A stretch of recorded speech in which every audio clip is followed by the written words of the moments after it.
Okay, it's 7 o'clock, so I'd like to go ahead and ask everybody to take their seats, please, so we can get started.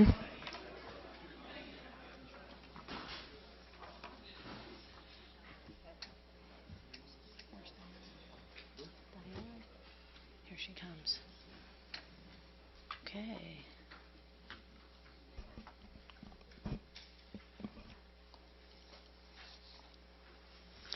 Okay, looks like we have everybody here.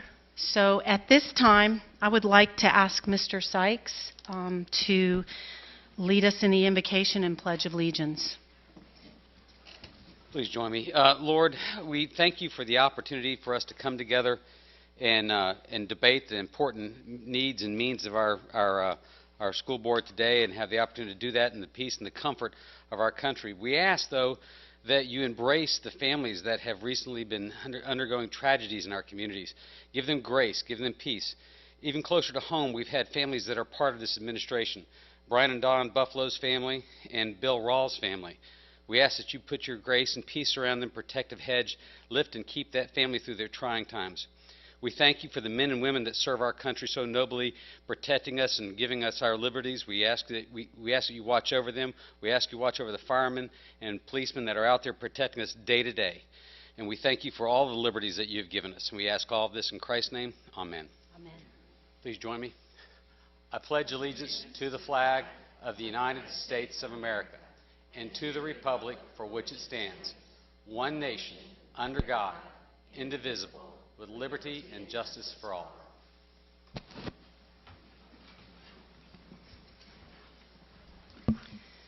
Thank you, Mr. Sykes. At this time, I would like to call to order the Clay County School Board meeting, June 18th, 2015. So I'd like to welcome all the citizens of Clay County. I want to take the opportunity to thank you for taking the time out of your busy schedule to attend tonight's meeting. This meeting is our opportunity as your elected representatives to collaborate openly and make decisions that will decide the future direction of our public schools and the education of our children here in Clay County. If you wish to address the board, there will be an opportunity to speak for 3 minutes. Please fill out a yellow card, which you will find located in the back of the room, indicating the specific item number or the topic that you wish to speak about, and please turn it in promptly. You can bring that up here and give it to Ms. Cornegie, who's sitting right here on the corner. Please note that no additional cards will be accepted once the board moves to the discussion agenda. Your participation is welcome and appreciated. And before we move into the first item, I would just like to open tonight's meeting with a brief statement of clarification concerning the June 8th special meeting. On Monday, June 8th, the school board held a special meeting which was called for by the superintendent at the May 21st regular meeting and was legally advertised in accordance with the Florida statutes that governs special school board meetings. I was completely caught off guard, as I'm sure many of you were, by the accusation from 2 veteran school board members at the beginning of the meeting that the meeting had not been properly advertised and as such was illegal. I was deeply disappointed and personally offended at the accusations that were made, not only to the superintendent and Mr. Sykes, but to the very idea that I, as a sitting chairman, would allow an illegal meeting to take place and would put to question the core of my integrity. I can assure you that at no time did I ever doubt the legal status of our meeting. Nevertheless, for the benefit of the board and the public, I requested a legal opinion from our attorney, and he assured this board that we were in solid legal standing with the proper advertising to hold the special meeting. However, 2 board members declined to accept this professional advice, continued their protest, and walked out of the meeting, inviting unnecessary controversy in the media and once again raising public doubt about the competency of this school board. Let me be very clear. At no time prior to the meeting did either of the 2 board members reach out to me as chair or anyone else in the district to express their concerns regarding the legitimacy of the meeting, which would have been the professional thing to do. This would not have violated Sunshine Law. I would have taken action and responded to their concern without having to create such public embarrassment. I want to clarify for the record that the June 8th special meeting was properly advertised and as such was a legally conducted meeting.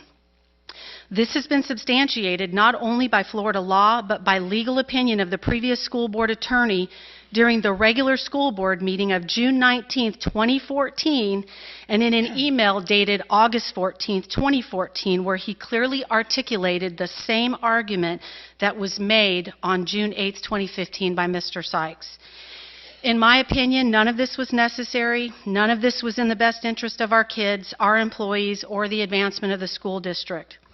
I want to assure my fellow board members and the citizens of this county that I always have and always will continue to take very seriously my oath to support and defend the Constitution of the United States and the state of Florida. It is my commitment to each of you to serve with the utmost integrity and honor, and at no time will I ever compromise my core principles for personal or political gain.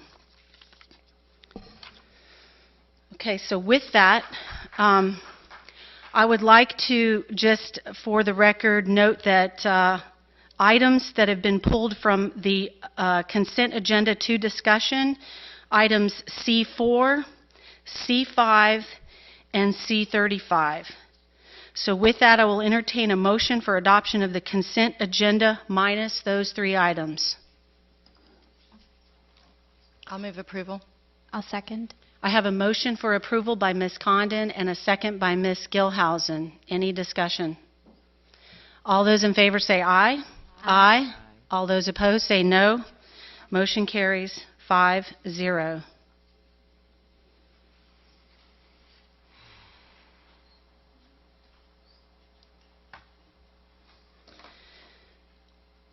Okay, second item up is, you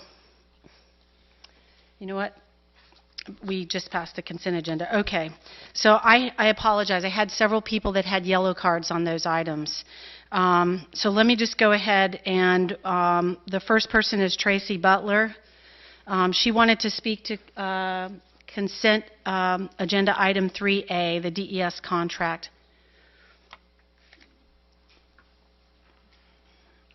Well, that should have been pulled before we voted. We should have probably... I hadn't voted yet, so. Right. Yeah, This no, we're not pulling these items. These people just asked to speak to them. They were not requested to be pulled. In the No. Madam Chairman, in the past, when someone Miss fills out. Stuttered, we Madam did this, Chairman, we've may I done address this. the board? We've done this at the last 4 or Yeah. 5 meetings. Madam Chairman, So- I'm just telling you that in the past 22 years, when someone fills out a green card on an item that was on the consent agenda, it was pulled to the discussion so that they would be given the courtesy to be able to speak to the item before the board votes on it. It seems a little ridiculous to have someone come speak on an item after know. it's already been voted on. I know, I'm and I saying how just it's done in the stated that past. I You can apologize. do it any way you want to, but I'm telling you, Thank that's you. the way it always was in the past. I know, and for the past several meetings, I was bringing these people up before we voted on it, and I apologize. I got it out of order tonight. So if you would still like to speak on it, please feel free. May I say something? No. For the future, I think it'd be better Mrs. if you pulled it and then we let them speak at that time. Mrs. Butler. I have to agree with the discussion because I think person in the audience is not going to feel that they have anything to say if it's going to go on the consent agenda and automatically be approved there. So I think if we're allowed to put something in, I think it should be pulled to the discussion at that point, because the whole point we want to speak to it is so that you guys can have discussion about it and it doesn't get carte blanche approval. What I wanted to talk about is I did print this agenda out on the 16th on Tuesday, and I'm rolling along thinking everything's fine. I get a call from one of our members, our CESPA members, this afternoon about an hour before I leave to come here in a panic mode, wanting to know why we are privatizing a programmer analyst position.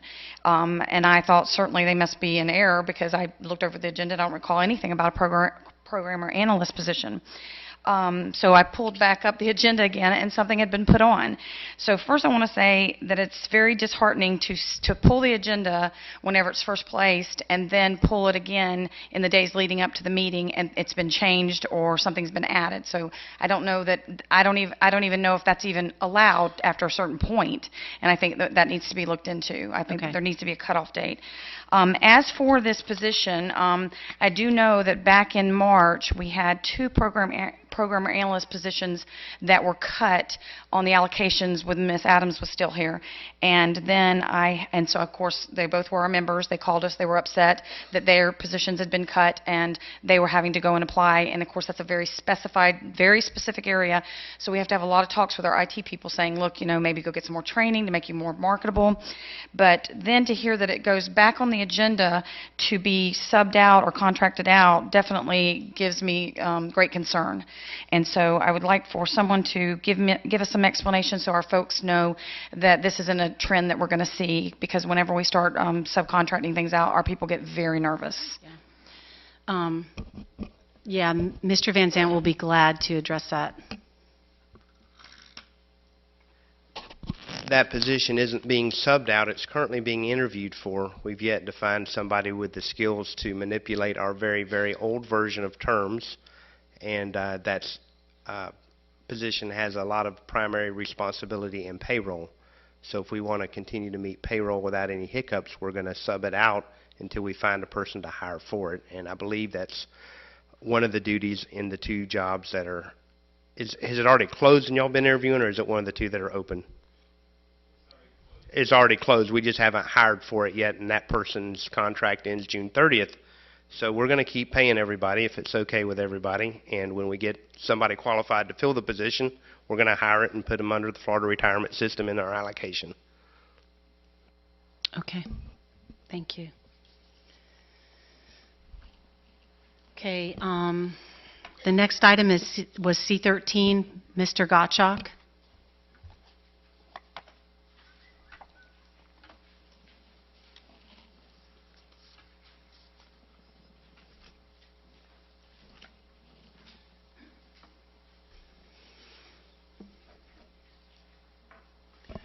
I'm Fred Gottschalk, 429 Madeira Drive, Orange Park, Florida. The reason I wanted to discuss C13 is the attachment, 4.51 human growth hormone. I've read the attachment. It had to do with health and well-being and things like that, but I never saw human growth hormone mentioned in there. It had a lot to do with education of students in various areas, but unless it's under the substance abuse heading, I don't know. But I just wanted to point that out. And growth was misspelled. Small. Okay, thank you, Mr. Gottschalk.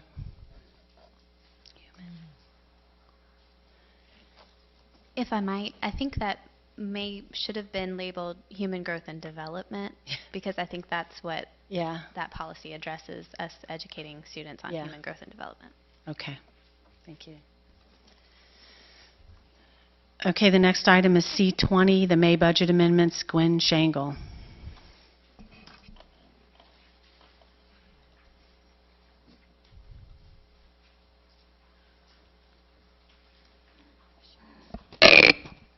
Thank you for the opportunity to speak. Yeah, I'm sorry. What? Go ahead. No, it's all right. It's fun. It's just probably less confusing than this for most everyone. Item C20, there are two attachments. I don't know if everybody here took a good look at them. The first one with the overall totals show a difference for the May budget of about, well, it goes from $327 million to $330, almost $31 million. It's about $4 million difference. So I don't understand and don't pretend to understand finances. There's all these differences in what you can spend, what you can't spend, what you have spent, what you're planning to spend. I don't get it. Don't pretend to. But what did jump out at me was when you look at the second backup PDF file on page 2, first thing in there is instruction services, and there's a additional $525,000 there. There's $100,000 extra for support services. On the next page, there's $100,000 for school administration. And there's actually a reduction of $160,000. Actually, total transportation services comes out to minus almost $40,000. What I'm wondering is how much of this is actually going toward education. How much is this right on the front lines? Going for teachers, instruction, materials, paying more for district personnel. Some of the district personnel have gotten new positions whose salary, their raise in their income is half of what some of your food services and bus drivers are making. Half for one step up into a new position. So I'm kind of concerned about the people on the front line. I've heard at just about every school board meeting all kinds of accolades given to our military service members, some of which are here. I'm all for that. I have tremendous respect for those who serve the public in any way. And our teachers and our bus drivers and all of the workers in our school that are one-on-one, face-to-face with those students every day, those are our local Clay County frontline troops. Those are our troops. We need to support them, first and foremost, because they're the ones that are going to win the battle to move Clay County forward to compete with St. John's. They're the ones that are going to win the battle internationally. The United States is 27th in education. That's shameful. Please, now that it's already passed, come back to this at some point in time and make sure that the money is going to teachers that need it so that we can attract the best and the brightest. Thank you. Thank you.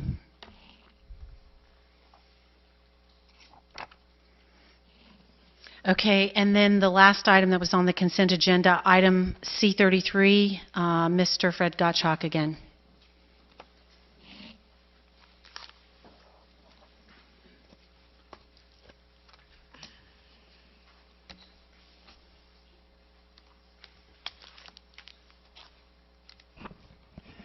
Fred Gottschalk, 429 Madeira Drive, Orange Park. This is a write-off of uncollectible checks at the schools. A person that isn't going to back up a check shouldn't write it. But there's two in particular that got my attention. And I'll go across the street right now and collect your $500 for you from Island Grill. I've done collections. I was in service station 6 years, only ever had one check I couldn't collect. And I didn't hurt anybody. But if you like, I'll go over to Island Grill right now, collect that $500 check. And the other one is Cannon Physical Therapy. They owe you $175. What's this? You can't collect money from businesses? I see a way they're going to be taking advantage of us. And I'm sure Mr. Sykes can probably address the fact that somebody writes you a check for over $500. I'm sure there's some legal problems there for the company that did it. Thank you. Thank you, Mr. Gottschalk. Okay. The next item, I think that's it, yeah. Well, those are all in the discussion. Okay. Recognition and awards. So Mr. Van Zant is going to present Perfect Attendance Awards.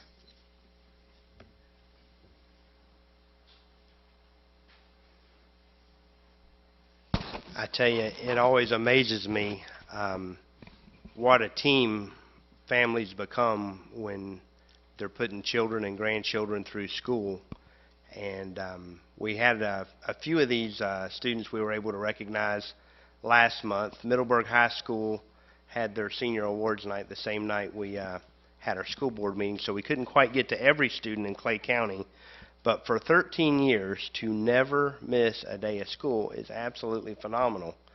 I hope this young person goes into something that we can hire in the Clay County School District, because that would be the kind of employee I would want working for us too, that never misses a day, that you can totally count on. So that work ethic is just absolutely incredible. So I would like to bring up Allison Fulford.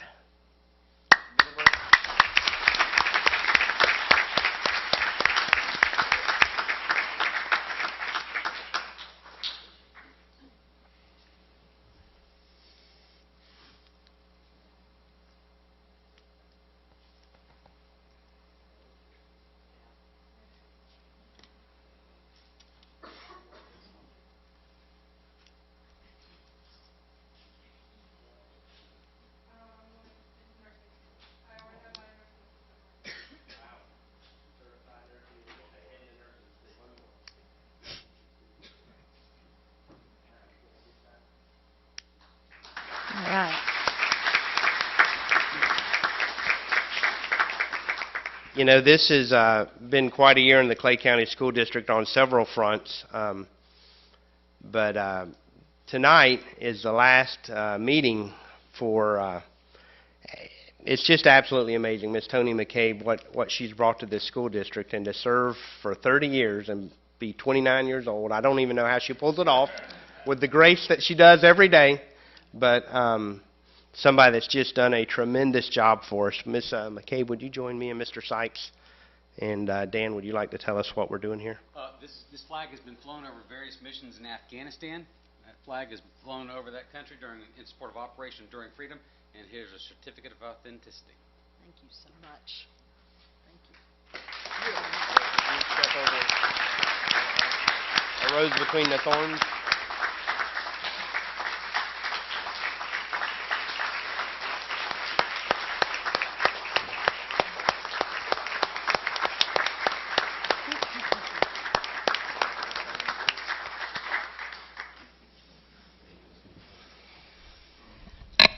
Thank you very much. First of all, I have to say that Pete McCabe and I both are very excited about retirement, but we love public education and we love Clay County. So our thoughts right now are all filled with gratitude, and it's because of the relationships that we've had with all of you.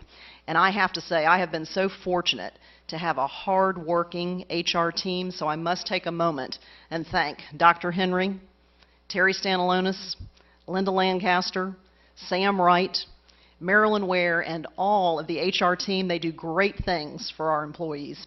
So thank you very much. Support one another. It's tough work, public education. And just know that Pete and I are very grateful for having worked with all of you. Thanks so much. Thank you, Ms. McCabe. I know you're going to be greatly missed. Okay. The next item that was on the agenda was a presentation from Garber Ford. I believe this is going to be rescheduled, possibly in August. I don't think they could make it tonight. So the next item up is scheduled citizens request. We have one, Ms. Isla Breen.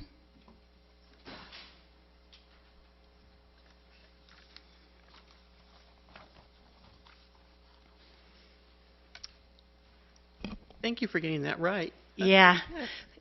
Go ahead and please state your name and address for the record. Well, my information is on record, but my name is Isla Breen. Okay. Over the past few years, I've come before you to ask you for answers on salary benefits, health benefits, layoffs of teachers, everything. However, I have also seen a problem that I feel I need to address and see if we can move forward with it. Currently, we are in the throes of reaping the benefits, doubtful as they may be, of constantly changing our standards in midstream. Students in kindergarten through third grade are the scapegoats of learning. Everything new is tried on those grades first. By the time these little souls reach fourth grade, we are off on another tangent seeking answers in a new curriculum. We keep assuring those at fourth grade and above have any idea of how to work in that new set of standards. Yet we test new strategies and old tests that are no longer significant due to learning new theories, or current strategies that are tested in unproven tests. Common Core is merely our latest example of insanity. Just as students begin to form their own thoughts and follow the processes of the curriculum, it changes. Now, I don't want anybody to think I believe in stagnant thinking. As long as the methods are clear, defined, and easy to follow, both students and teachers are successful. Families are happy as the students become lifelong learners. As I attempted to share with you a few weeks ago, this has been the single most stressful year almost anyone in teaching in Clay County has ever endured. I'd like to approach you with a change of thinking, to be proactive. If we continue in our current trend, students will report back to school for the 2016-2017 school year around August 8th or 10th. We'll probably end around June 6th of 2017. Let's help our students prep for the next school year correctly during the summer/autumn of 2016. Summer school, in my belief, should be autumn school. Let's approach this in a better manner. Every single one of us knows having summer school begin shortly after school ends in regular school year is the absolute pits. No child or teacher has the stamina to concentrate or learn after being beaten up by the end-of-year testing and assessments required. Parents are tired of waking up resentful, frustrated children, driving them to school, and listening to how unfair it all is to the student during summer vacation when everybody else is playing. Nobody wants to be in summer school these first few weeks of school, or of vacation. Now, leap forward to mid-July. Flag Day and Independence Day activities are over. It is hot, steamy, and debilitating. The swim pool is now boring. They've been there so many times. Baseball and other sports are in the evenings, and nobody really wants to do much in the heat. We won't even mention the heat again. This is the perfect time to introduce autumn school at all sites, not just junior and senior highs, every single school. Autumn school is preparatory as well as remedial. Of course, there are some holes that need filling and should be remediated. However, this is where students can be charmed into exploring new worlds. Concepts to be taught can be introduced through project-based exploration. This is where we grab their attention and tell them if they want more, just wait until school starts. So much can be accomplished this way, especially if we open up to math, social studies, and science, in addition to reading summer camp. For example, every Cub Scout troop has derby car races. The Scouts need to build the cars and fine-tune them so they can win the race. Why can't something like this project be offered during autumn school? Budding engineers can build toothpick bridges and test them for load-bearing strength. Our dynamic writers can begin producing a school newsletter for the students. Young photographers can meet with student PowerPoint developers to create presentations for back-to-school nights at their schools. Give those young Jim Harbin winners that we all just congratulated a short time ago a goal to achieve beyond the competition, honor and build on their skills. Secondary school students can earn some of their community service hours helping to plan and set up classrooms, sport fields, facilities, and gardens at every site. One of my students a few years ago spent time during the summer explaining and creating a better layout of my classroom, since in his words, I know how you teach, and I know the third grade students from this year. He was right. The classroom worked very well the next year. Enrichment will lead our students to higher levels and build determination to succeed where constantly barraging them with remediation dulls any desire to learn. The creativity is what is missing from our curriculum. Just how gray can we make our students' lives? Why are we not accessing more experts in their fields, such as the female eco-engineer that I called into my class, to motivate our students who needed the little extra attention, encouragement, and belief in themselves? The discussion was incredible, and students asked questions about the field and what kind of education they'd need to become an engineer. It wasn't limited to just boys. The girls were asking as well. Projects that address what I've called the bubble students, those who never receive the extras because they are B and C students, they're not gifted and they're not so low that they need extra help, have proven that these students, those B and C students, will be the leaders in our society. They respond enthusiastically to this type of motivation. Those students are ready and anxiously waiting for school to begin. Parents are willing to support these activities financially. They are searching for enrichment classes for their students. This is especially true at the elementary level. Many families are paying for childcare throughout the summer vacation for far less than active enrichment. This idea needs to be developed, built with help from families and teachers, guided and supported by our leaders, you. We, the teachers, families, and community, need time and support from you, the school board and superintendent, to make life better for our children. You are the missing part of this entire equation. We need your advocacy. You need to tell the Department of Education, enough is enough. Let's develop Clay County Schools into the role model for the entire state. Together, we can build the bright futures. Join us. Did you have any questions? No, I just have a comment. I mean, that's the first time I've ever heard a concept like that, and quite frankly, I think it's great out-of-the-box thinking. So Thank you. I would certainly. Well, there are facts to back it up. I did this. I'm from California. I'm one of those crazy, wild people from California. That's okay. I'm from California too. Okay, so you know what I'm talking about. I married a Florida boy, so I'm okay. When I was there, we noticed the same gaping hole because we were going through the changes of standards as well.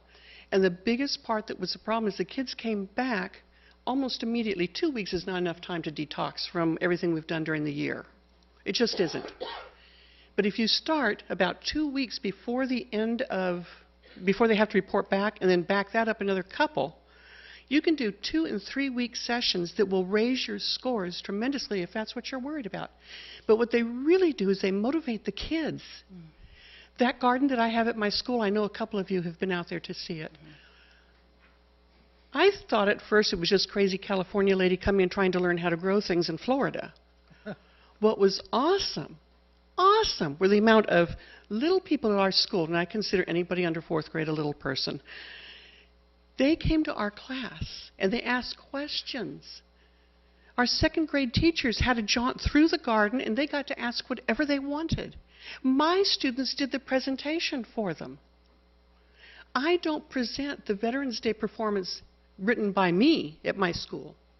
I help the kids collect the information, but they're the ones doing the performance. They're the ones who put it together. They are the ones who pick what they want to say. We need to honor our kids more, and we need to tap into that. We can't make it any more dull. I mean, it is dull. When you have children falling asleep during some of the instruction, you know it's dull. You have got to get them out and do. The children that I have in my garden club, they take home a 5-gallon container filled with the soil and everything that they need and the seeds, and we have a whole group of kids that live in apartments, have no yard, but they take those buckets home and they come back the next year and tell me how excited they were to give the squash to their mom for dinner, how excited they were to have the beans. My garden, everybody knows, come and pick during the summer. I'm not there every day. Do what needs to be done. Last year, we kept 6 families going on our vegetables out of that garden. That's the dedication of the children. They'll give it to us if we'll ask and give them the ways to do it. Okay. All right. Well, thank you very That's my much. soapbox. I certainly think that might be worth, yeah, definitely out of the box. I like that. Okay. Yep. I like it. Okay. I took some notes too, so. All right. Okay, so this is going to be the last call for yellow cards as we're going to be moving into our discussion items. Are there any other folks that would like to turn in a yellow card? Okay. So with that, we will move to the discussion agenda. The first item up is the superintendent's update. Well, you gave me the perfect segue because we actually have quite a few exciting things going on this summer that I'm aware of. Over the past several years, our schools have gone really probably, 3 or 4 years from about 0 STEM robotics clubs after school in elementary schools to 23. We have some just really incredible people in our instructional division that write a whole lot of grants that have put these robotics programs together, and they've done a lot of it through the Department of Defense grants. So we're trying to pick up that slack where we can. There's just an incredible amount of extracurricular activities going on in and out of our elementary schools and junior highs, and we might have to ride around one day and see what you're looking at and see what I'm seeing, because it's not always the same thing. And I was wanting to just give the board an update. Monday will be the first meeting of the Northeast Florida STEM Hub Board, which I've been invited to sit on with some Northeast Florida superintendents and the chairman of the State Board of Education, and we're going to look at infusing more STEM, which is science, technology, engineering, math, and medical at STEM squared. So they have 2 M's on the end of it there. But we'll be getting into that, seeing where that takes us further in our STEM activities. Last Friday, the Department of Education released some of our Florida State assessment scores. So we're cautiously optimistic. The rest of the story is in September. The governor and the commissioner are going to decide if that was even a valid test. But from initial results, our 3rd grade writing scores were out of the park. Ms. Cornegie, I think, briefed you last month that we had the lowest amount ever in Clay County of students needing to take remedial reading, summer reading camps over the summer out of 3rd graders based on our portfolio examination and our SAT-10 examination. Well, the exam they actually took first was the Florida State Assessment, and I think we got those results, well, last Friday, right? After school got out, so we're not quite in time enough to do us a whole lot of good. But there were only 6 counties with fewer kids in that lowest quintile. So you've heard me talk many times about the importance of getting students reading on grade level by the end of 3rd grade. Those first couple years in primary, we're trying to get them to read. After that, they're reading to learn everything else they need to learn.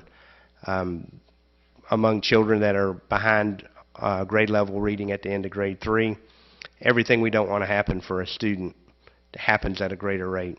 Juvenile crime, teen pregnancy, drug usage, high school dropouts, all those things. It's just very hard to recover a kid. Not impossible, but very difficult. So I'm very proud of the work we've done in our elementary schools. We've done some very dynamic, very intentional instructional strategies with those primary kids. We've adopted new reading and writing curriculums.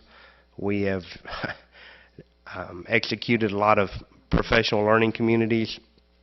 We've put together 6 model schools, which some of you have toured in the elementary setting, so a teacher anywhere in Clay County can walk in a model school and see how it's done with a coach. And, you know, we can learn to be better at our craft, all of us, administrators, teachers, support staff, and we're doing that, and the kids, our students, are reaping those benefits, and those benefits showed up big time in our own diagnostics that we gave our 3rd grade students and in the state. So just wanted to update you on those 2 things. And that's all, Madam Chairman. Okay. Thank you, Mr. Van Zant. Okay, the next item up is item D2, discuss and approve option for legal services. I'll entertain a motion. I'll move approval. I have a motion for approval by Ms. Condon. Do I have a second? And a second by Ms. Gilhausen. Okay, discussion. So basically, I put this item on the agenda because, as you all know, back in January, we hired Mr. Sykes as an interim attorney, and you know, we did that with the agreement that, you know, he was going to provide for us, you know, his analysis of what kind of would be a good model for us going forward. And so I asked for him to send us a letter, you know, basically explaining what the different options were and what his opinion was. And this is basically what he shared at the June 8th meeting. So it was in the backup. I hope everybody had a chance to read through it. And I really just want to open the floor to have a discussion about what everybody feels. What are your thoughts? Just for the purpose of the public, the 3 options that were presented was option 1, which is a full-time attorney. The second option was a part-time attorney that would be paid at an hourly rate. And then option 3 is a part-time attorney that is paid at a flat rate. So basically what the hope here is that we'll have some discussion, and then we'll move forward with one of those options. So I'll open it up for discussion. Well, I guess my first reaction would be that I think that the most cost-effective way would be paid at an hourly rate, a part-time attorney paid at an hourly rate, and what I would envision from that is that it may not be the same attorney. And because what we've seen and what different people have sent comments through email and said here on the record and that kind of thing is that, and it's true, that we use a lot of different legal services and that are not all encompassed by one. And I do know there are some firms out there that offer a wide range of services. Now, whether that truly is more cost-effective, I don't know. It would be different than we've done in this district, but not different than some larger school districts do across the state. And I'll just add to that. As I was reading through Mr. Sykes' analysis and recommendation, he also mentioned the part-time attorney paid at an hourly rate. And he makes a statement in here that he says a part-time attorney being paid on an hourly rate may at first blush look like a cost savings, but it's not. And he goes on to say that if you have a part-time attorney that you paid 15 hours a week at $125 an hour, that averages around $8,000 per month. And it could be much more depending on how much they're billing. What we're currently charging at a flat rate right now is, I believe it's about $7,500 a month. I actually took some notes, and I went through the legal fee analysis that Ms. Legutko put together for us. It was very lengthy because it had a lot of information that was requested by Ms. Karakis, and she had put a summary together of it. And I guess just my takeaway is that even with a full-time attorney, we still end up having to use outside counsel for various things. Okay. Yes, a full-time attorney, you know, we did have a lot of services provided for us, but we still had to go and retain outside counsel for certain things like labor attorneys and, you know, things like that. So we would still have to do that with a part-time attorney, whether we paid that part-time attorney hourly or whether we paid that part-time attorney at a flat rate.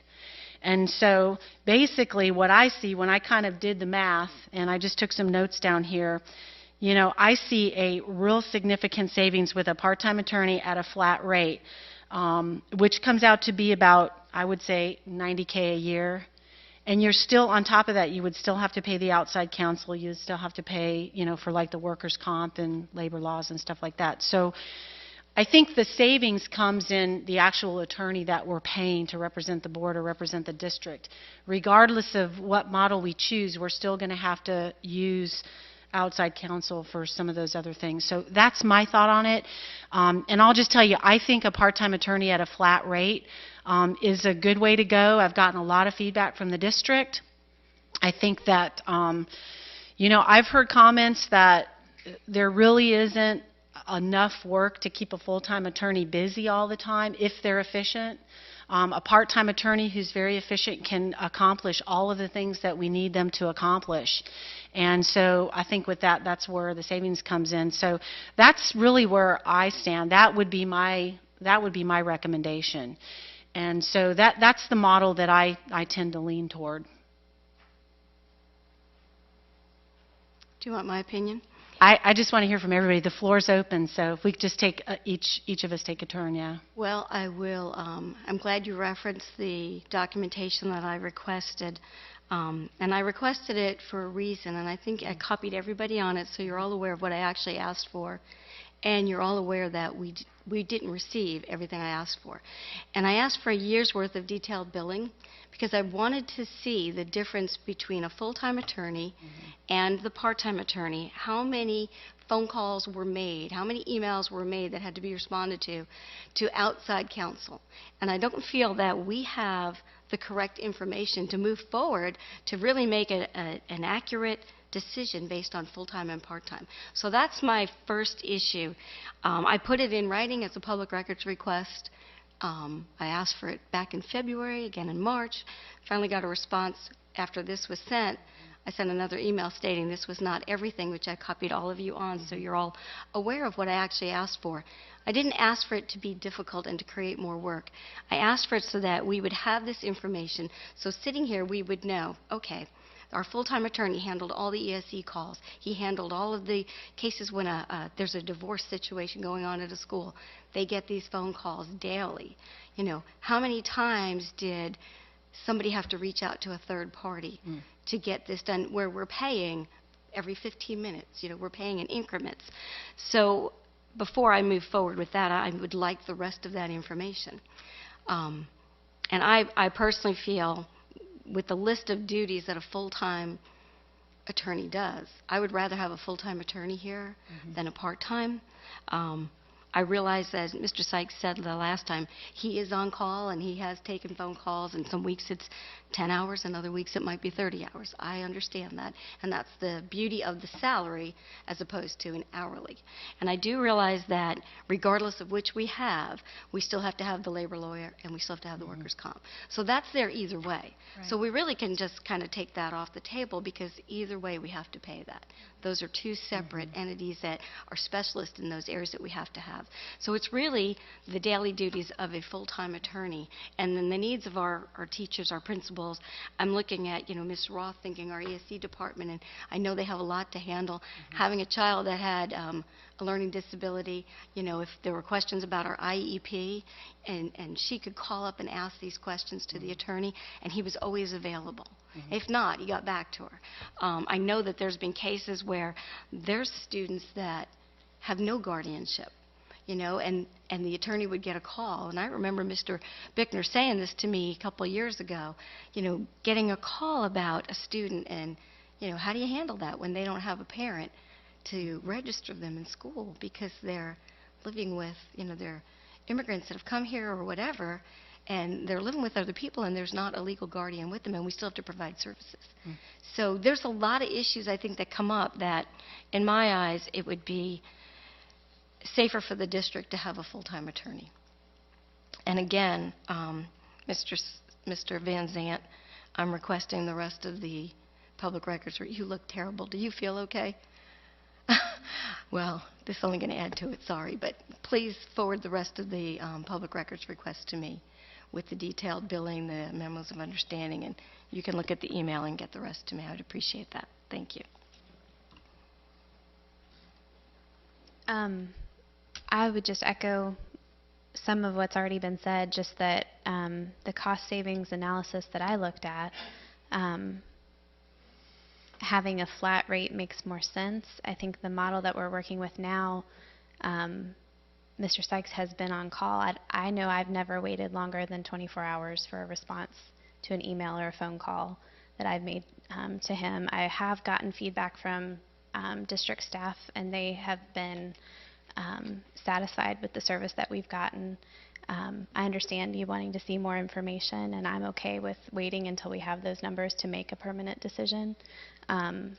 But we do need to figure out what we're going to do in the meantime, because his contract is going to expire. So I feel like that's kind of the pressing issue tonight, is what are we going to do in the meantime? We don't have to decide necessarily the model right now, but that's my 2 cents.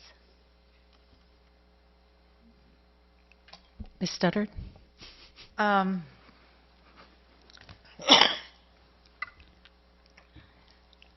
Back, 15 years ago, the sitting school board, which included Mr. Van Zant and myself, determined that the district had reached the size that a part-time attorney, we had Frank Scrooby, and he had a practice in Orange Park, and he was the guru of Florida school law in the state of Florida. I mean, everybody, he had more in his head than probably is in this Florida school law book. He knew it.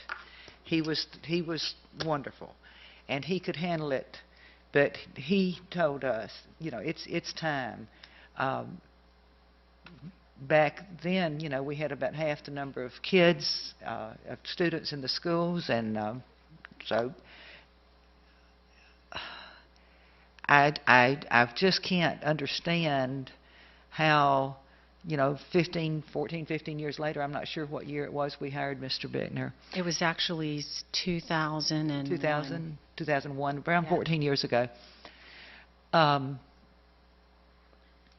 There's so much that goes on in a school district that it's difficult to think of everything that is done on a day-to-day basis. I know that these principals out here pick up the phone and they'll call. They've got a parent and they're not sure what to do. It's very easy to pick up that phone and call to make sure you're doing it the right way and know that you're getting the right advice to protect you. Things happen with our children. As Ms. Karakis, I think, said, Terry Roth and all of the ESE, there's numerous things that go on, and you have got to have someone paying attention who is well aware of the changing laws. I was very comfortable in knowing that with a full-time attorney that they were attending conferences of other school board attorneys around the state of Florida.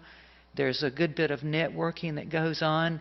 I can't tell you the number of times that I would ask a question and an email would go out and you'd get responses from all over the state, because it's kind of like when we go to the Florida School Board meetings. You've got a network, and no matter whether a district is large or small, there's the wealth of knowledge gained, because you can bet your boots that if something's happening here, chances are it's happened in several other counties also, and it gives you that advantage. I have sat through a multitude of mediations with the mediator and our former attorney. There's some things like that that if you constantly are having to farm out, so to speak, or outsource, you're paying for things that we're not going to think of everything sitting here tonight. I can assure you of that. But I've gone through and tried to list everything I could think of that they do, whether it be photography at a high school, or a religious something, or a surrogate parent, and what do the poor principal, what do you do? And you don't need to know that, well, if I could put this off until Thursday or Friday, because right now we've got an active attorney Thursdays and Fridays, and I guess in the summertime, I don't know if that's just Thursday, I don't know. But 2 days a week, I'm not comfortable with. I'm also not comfortable with having an attorney who's not really versed on school board education law. No one knows it when they come into the job, for sure. It's a strange animal. It's different than estate planning lawyers or whatever. Yeah, if I could just add something. So regardless of what we do, we would have to advertise a position, right? We'd have to advertise that. So I think to the point of, and I understand your point about, there's a lot to learn when you come into this, but that would be said of anybody. Isn't that correct? I mean, I read Mr. Scrooby's resignation letter, and at the time that Mr. Bickner was hired, he didn't know it either. And again, Mr. Scrooby said that he was learning, and so that would be a case with anybody. So I agree with you, and what I'm saying is that we would advertise that, and we would, obviously interview for the best. We would be looking for somebody that had some of that experience. So may I finish? Yeah, you can go ahead and finish now. Thank I'm sorry. Thank you. Thank you, Madam Chairman. Some counties do have, they'll hire like an outside firm. Mm-hmm. Fine and good. Mr. Brodsky, when he sits in Ms. McCabe's chair in few days, or maybe you already are, I don't know. It's easy to pick up the phone and call this company and talk to this guy. And every minute you speak to them, you're paying for it. I cannot tell you the number of times, and I bet Ms. McCabe would verify this, that she could go from her desk across the hall and ask a question and save a phone call. You could. It's sometimes a savings is not what it looks like. From what I have experienced, I believe that by the time you pay an outside attorney, we're already paying for workers' comp. You know, we've always done that. Our labor, fine. Right now, when we had a full-time attorney, when we would get a lawsuit against us, Mr. Bickner would handle it. And it was things, you know, someone's fallen, and I went to a lot of those mediations, or hearings, mediations, things that he did it, and it was with his salary. It's easy to say, look at what he was making, but we were getting a lot of value for that because we were not having to outsource a lot of the work that he was doing. Plus, what I liked is he was here every day.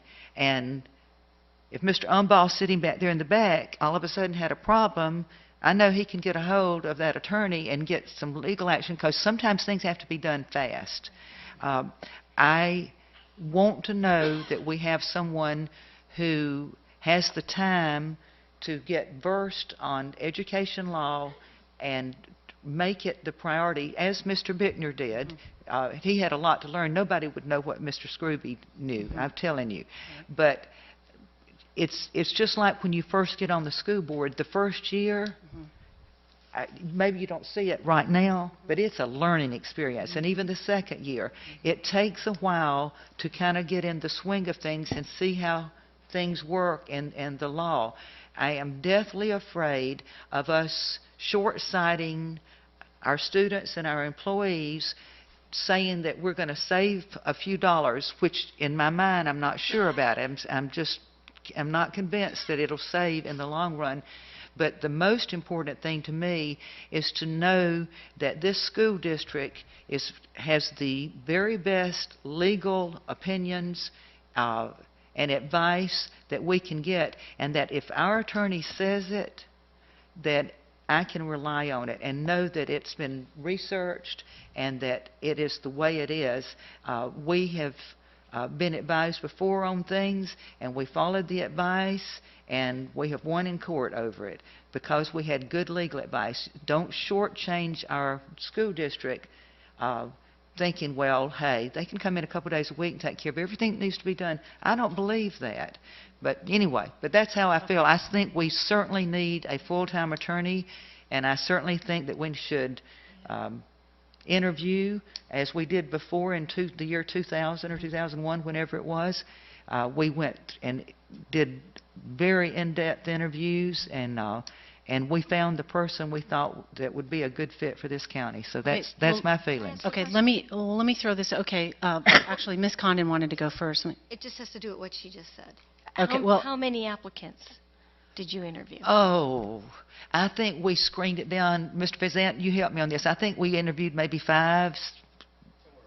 I interviewed 5. But I don't remember how many applicants actually came in. Because the thing is, you've got to understand, too, for someone to come in to be a full-time school board attorney, like Mr. Bickner had a practice in Orange Park. He closed down his practice to come to work for us. That was something. Mr. Scrooby he had his own practice up there, and he handled it. He was back and forth. But to get a full-time attorney, you're going to have someone who, you're going to have to find that person who is in a position where they can undo whatever they're doing now and come in and be our school board attorney.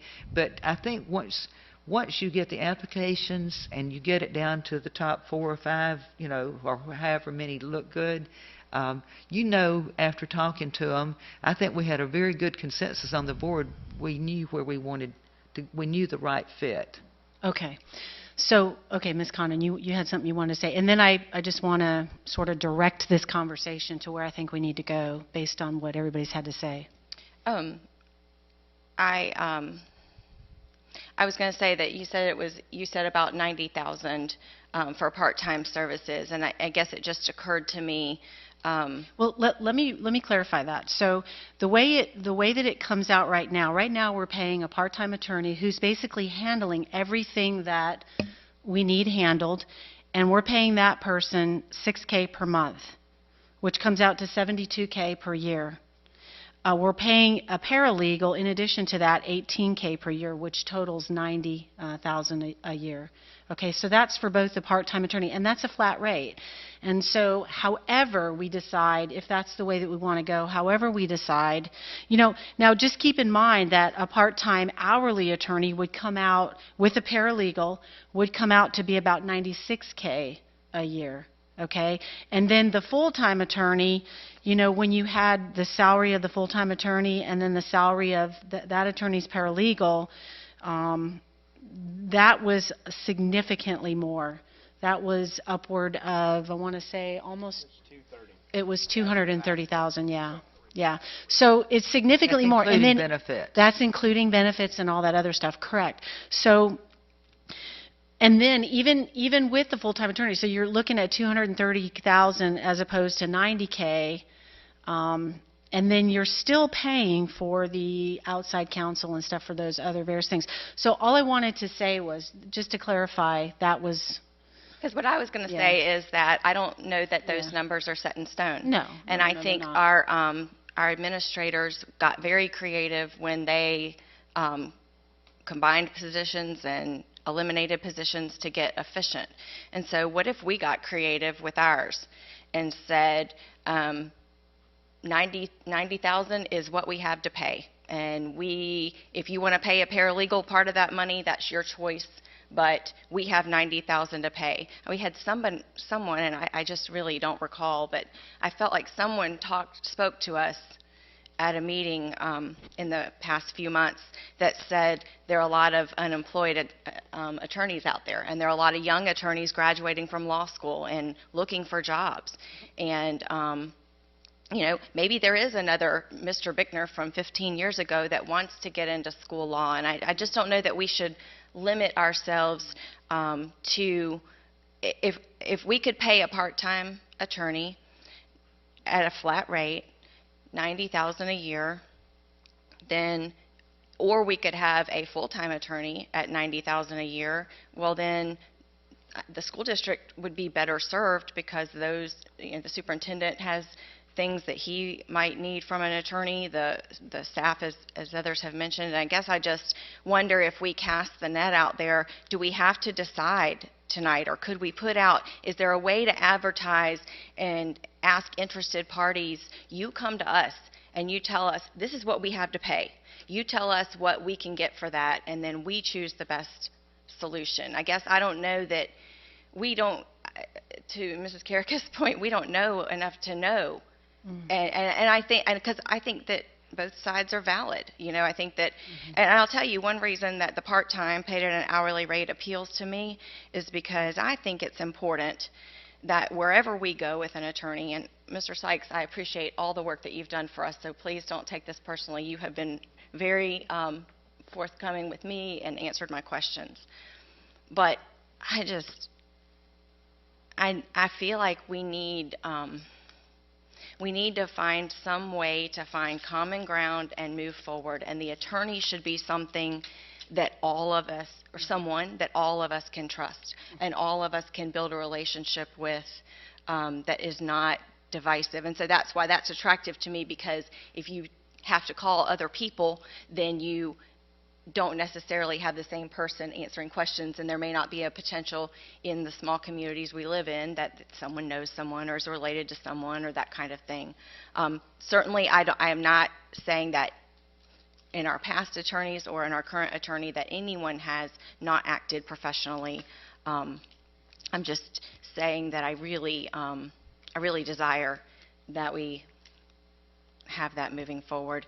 And again, that it's kind of attractive to think about a young attorney learning school law, and I understand there's some risks to that as well that they may not know. But if you to Mrs. Studdard's point, if you have some time to learn school law, and so much of their the letters and things that she was talking about are available on the internet, and we certainly have some great administrative help within the district. Is a paralegal really necessary to pay? And if we just can't afford it, we can't afford it.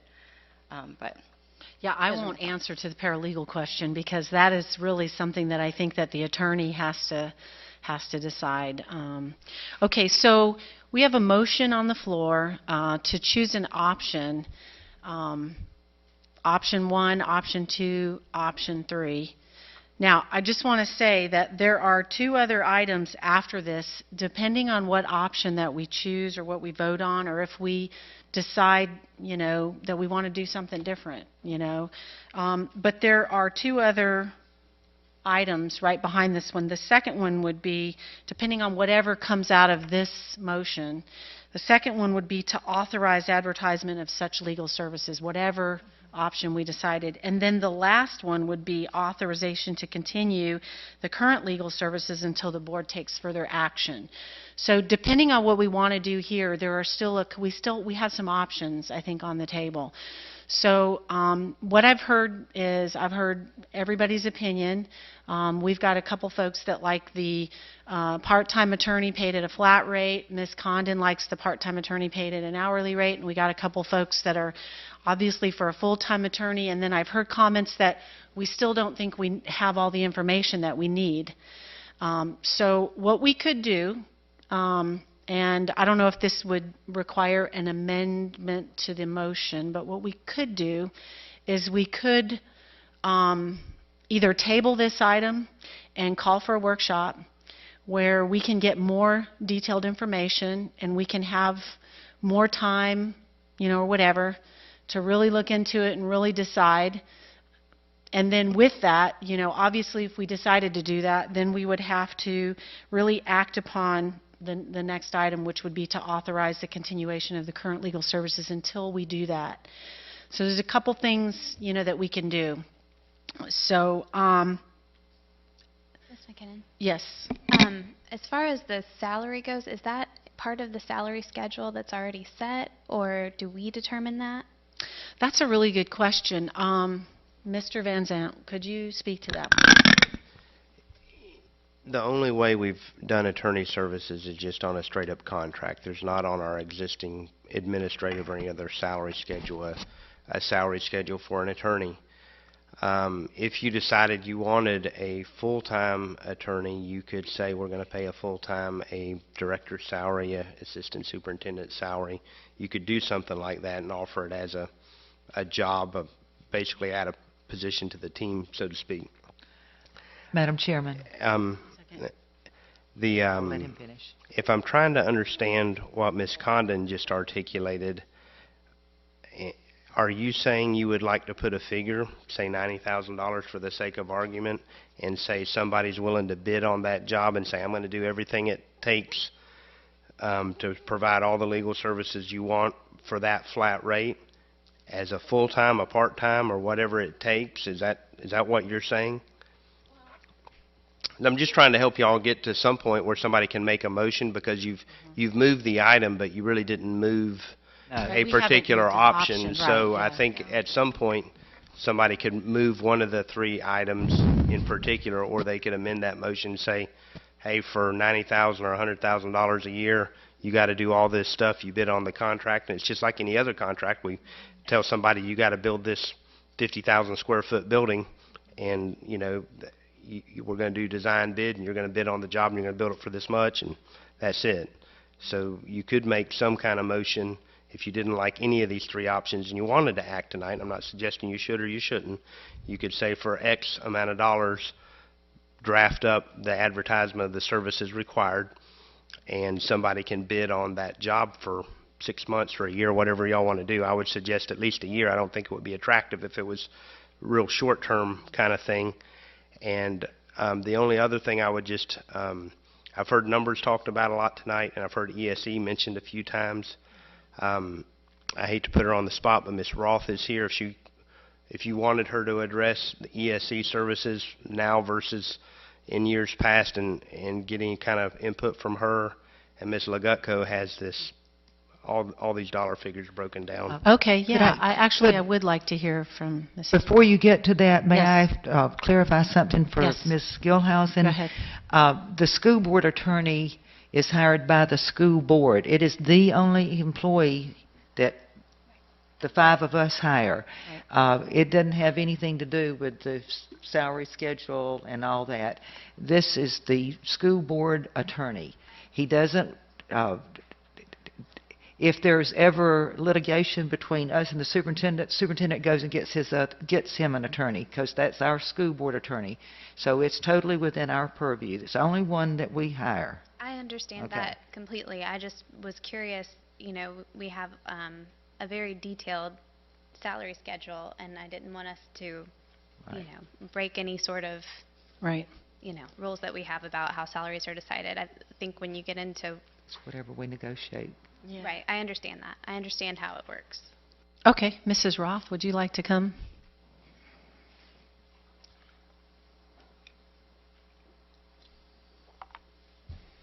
Thank you. Thank you. Thank you. Just for clarity, I've worked with both Mr. Bickner and Mr. Sykes. I will say that Mr. Sykes has made himself available to me and my department. He has attended IEP meetings at my request. He reviews the many contracts. I know you see them all across your desk, so you know there's a lot of them that we require in ESE and student services. He has responded to emails and phone calls and from me to him in a very timely manner.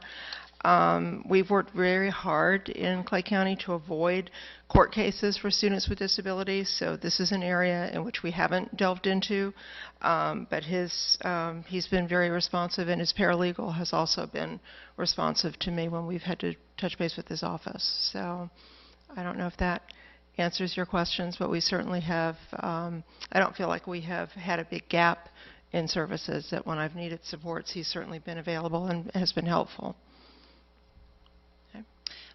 Okay, so the amount, obviously, I would just say like the volume of work that you have hasn't changed, and from before when we had a full-time attorney to now, so the amount of workload hasn't changed from your perspective, and you're saying that you get the same level of service today with the part-time attorney that you had before with the full-time attorney?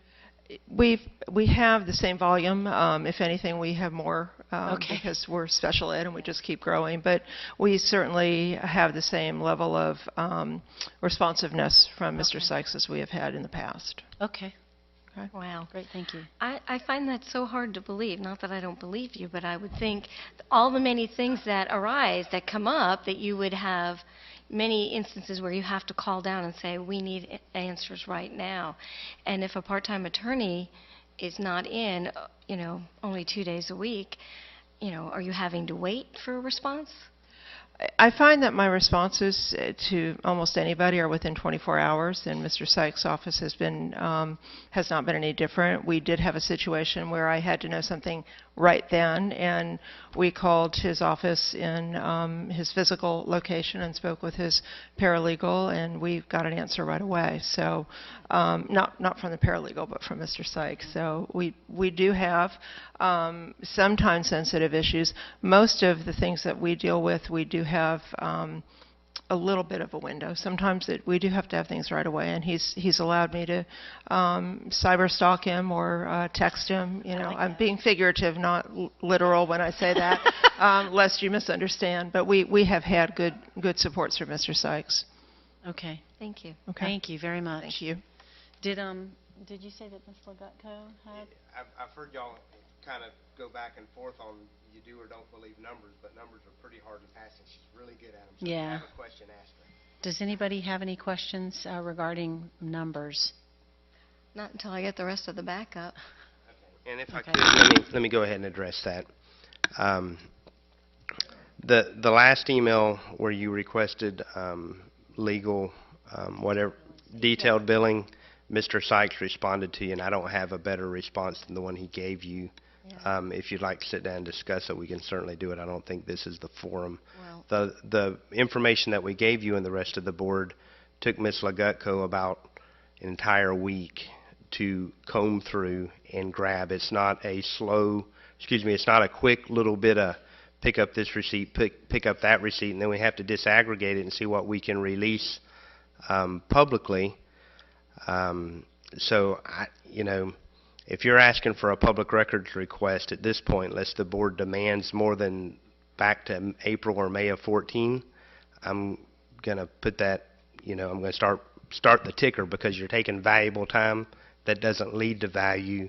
what I asked Mr. Van Zant was just the detailed billing that you received from the attorney's office that would show, phone call on such and such date. And we've seen it before when it was requested a few years ago for the legal services for And if you'd like to come labor. sit down That's so we what don't I'd have like to to black all that out, you can go through every file we There's have. not a thing on it that should have to be blacked out. Hold on. I believe Mr. Sykes has something he wants to add to that.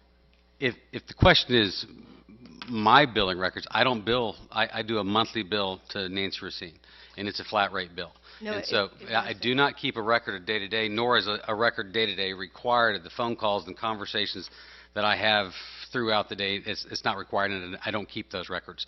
And I doubt prior counsel kept those records. It's not something, and everybody that I know that works on a flat rate or on a full-time rate as governmental attorneys, I don't know anybody that keeps those day-to-day records. Mr. Insofar Sykes. as the issue regarding, say, Mr. Schrader, who does the insurance defense, and the labor law attorneys and their phone calls and their detailed billing, such detailed billing would entail the release of attorney-client privilege communication. And as I outlined in the email to the board, if you want that kind of detailed billing from an hourly basis from that lawyer, that is a matter that is covered by attorney-client privilege communication. Mr. Van Zant can't disclose that. I can't disclose that. Ms. Legutko can't disclose that. The only person or entity that can vote to release that kind of detailed record, because it's not covered by Chapter 119. The only entity that can authorize the release of such detailed billing records would be the board, the 5 of you. And you would have to hold a vote to release those detailed records. And once you release those detailed records, then you've given up attorney-client privilege communication, and then what happens, the opposing counsel can in all those cases has the opportunity under the Sunshine Law to take a look at the billing records and know exactly what your attorney is doing to defend the case. And then you expose yourself to liability. So if the board wants to vote to release those attorney-client privilege communications that gives away your lawyer's thought process, that is well within your ability to do that. I can't release those records. Mr. Van Zant can't release those records. Ms. Legutko can't. But the 5 of you can, if you choose to. Let me ask you a question. Did I read, was I correct at what I read in the response regarding that if Mrs. Karakis or one of the board members wanted to see those, that we could see them if we came in one by one and we could see the... Absolutely. But we just can't release them. You can't copy them out there, because once they're copied, then they're sent out and to be released Right, wherever. and then they're a public record. Then they're a public record. But if what you want to do is, let's say you want to go in and you want to make an appointment and take a look at I don't know exactly what billing records Ms. Legutko has, but I mean, depending on how deep you want to get into the weeds, you can go out to Boyd Generette or whoever our labor law attorney and look at their detailed billing records. Each member of the board would have the ability to go look at that, and if there's something specific that you want to have released because you think it's out of line, then you take that and you bring it to, and you ask that to be agended, and the board votes on it, and it's released. Madam Chair? Yeah. May I speak? Yeah. Okay. I was not asking about Mr. Sykes' daily schedule. I was not asking for a detailed billing on anything to do with Mr. Sykes. I realize that he's on salary and that I was not asking for him to account for his time, so he must have misread the email. What I asked for was the detailed billing, which if Boyd and Generette sends a bill to Clay County School System, it's not going to have any client attorney privileged information in there. It's going to have down an example, August 1st, 2014, phone call, whoever, 15 minutes. Return And then email. the charge associated with that is that, the right. detailed billing that I asked for, which is not attorney-client work privilege or attorney product. It is not. That is what I want to see. I want to see, when we had a full-time attorney, how many times did he have to use the outside third party for whatever, and it's not going to have any detailed information about the work product. If I may, They can't release that information. who an attorney is talking to, interviewing, the witnesses they're talking to, those are all part of the attorney-client privilege communication. If I call up certain persons that are potentially witnesses, there are witnesses that I have to disclose. There are witnesses that I don't have to disclose. If I give up in a phone call that I'm calling up somebody, consulting them on a case, and I have that name of that person, and that is only a consulting expert, not a testifying expert, if I've given up that phone call, then you've then notified who that person is going to be that's your consulting expert. You're not required to do that. So there is, in who you're calling and what you're talking about, does entail attorney-client privilege communication. Okay. I think for the sake of moving along, We're getting because we're nowhere kind of with this. getting off, we're getting off track. Okay.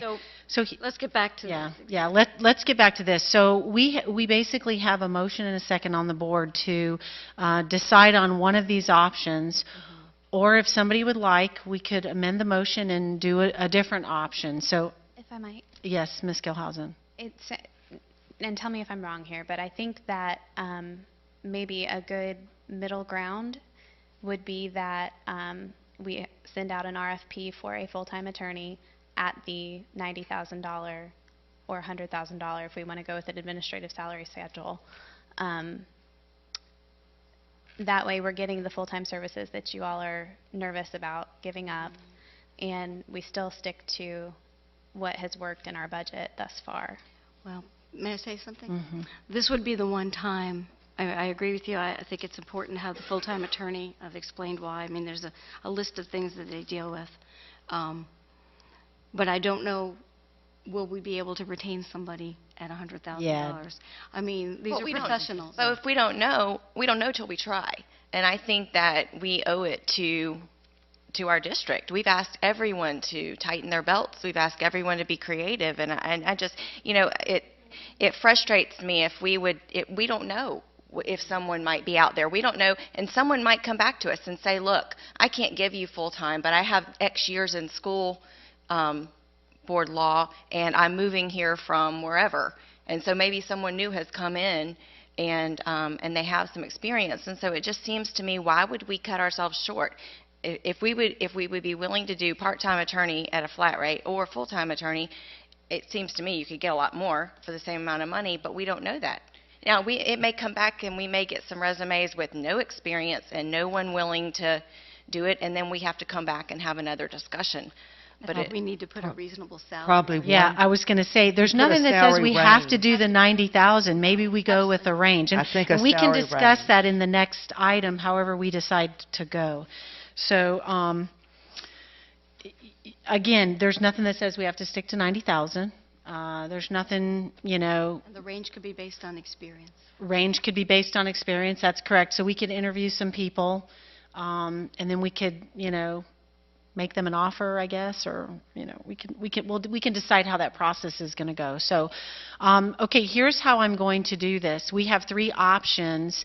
What I'll do is we have a motion and a second. What's the motion? The motion didn't say was- anything. If we don't have a motion that says anything. It just Right, it was a motion to discuss bring and it up so we approve. could discuss We it, don't right? even really And I have a got to motion. tell you, I can't vote because it matters. So if we,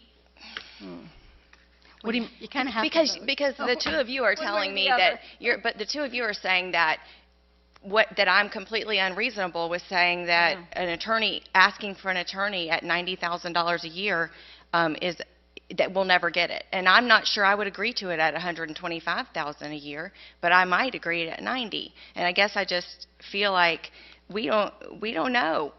We don't know and I'm not, and I'm guilty of this too. None of us have come back and said, this is the salary ranges that attorneys' jobs, school attorney jobs across the state are advertised at. We don't know that. I don't know. I feel very uncomfortable because, again, for the third or fourth time, we've asked our district to tighten our belts, and I feel like we need to too. And I know no one else is saying that we shouldn't, but I don't know that I can say pick one tonight. Well, I Okay. can say certainly we need to pick a full-time attorney. I feel so strongly that that's the model we need to go with. So we need to just collaboratively come up with an amount or a range that we're all comfortable with. I don't think the range has to be decided right this minute. No, I don't think so either. I think that you've got, the only thing you've got to decide tonight is, do you want to Right. keep a full-time attorney, or do you want to go to a part-time? Mm-hmm. And then if you decide to go part-time, then you got to decide if you want it flat rate or salary. Okay. You know, let's keep it down, use a KISS method. I would like to table this discussion until we can have a comparative. Good comparative analysis. Mhm. Okay, so we'll need a motion for that. I'll move that we table this item. Okay, I have a motion to table this item I'll second it. and a second. Is there any further discussion? Okay, all those in favor to table this item say aye. Aye. All those opposed say no. Motion carries 5-0. Okay, so I'm going to make a recommendation then, at a consensus of the board, that we schedule a workshop meeting for, I would say next month in July. We need to act pretty quickly. Okay, so with that, since Can I say to that, Mrs. McKinnon, that Yeah. we already have 2 meetings on the July agenda because of the budget. Should we add it to one of Yeah, I think we can probably look at adding it to one of those. Would that be fair? Okay. All right. So with that, so item 2 has been tabled. We don't need to take up item 3, so do we just strike it? Okay, so item D3 will be stricken. And then we do need to act on item D4, which is authorized to continue current legal services until the board takes further action. So I'll entertain a motion on that. I move approval. I have a motion for approval by Ms. Condon I'll second. and a second by Ms. Gilhausen. Any other discussion? I just want to say this. We're kind of in an awkward position because this contract ends the end of this month. I am very nervous about our legal situation right now. I don't want to have the district not have some sort of legal counsel, but I am not happy at all, and I'll be right up front about it. It's nothing personal. We're about 4th or 5th cousins. We're not kissing cousins, though, that's for sure. But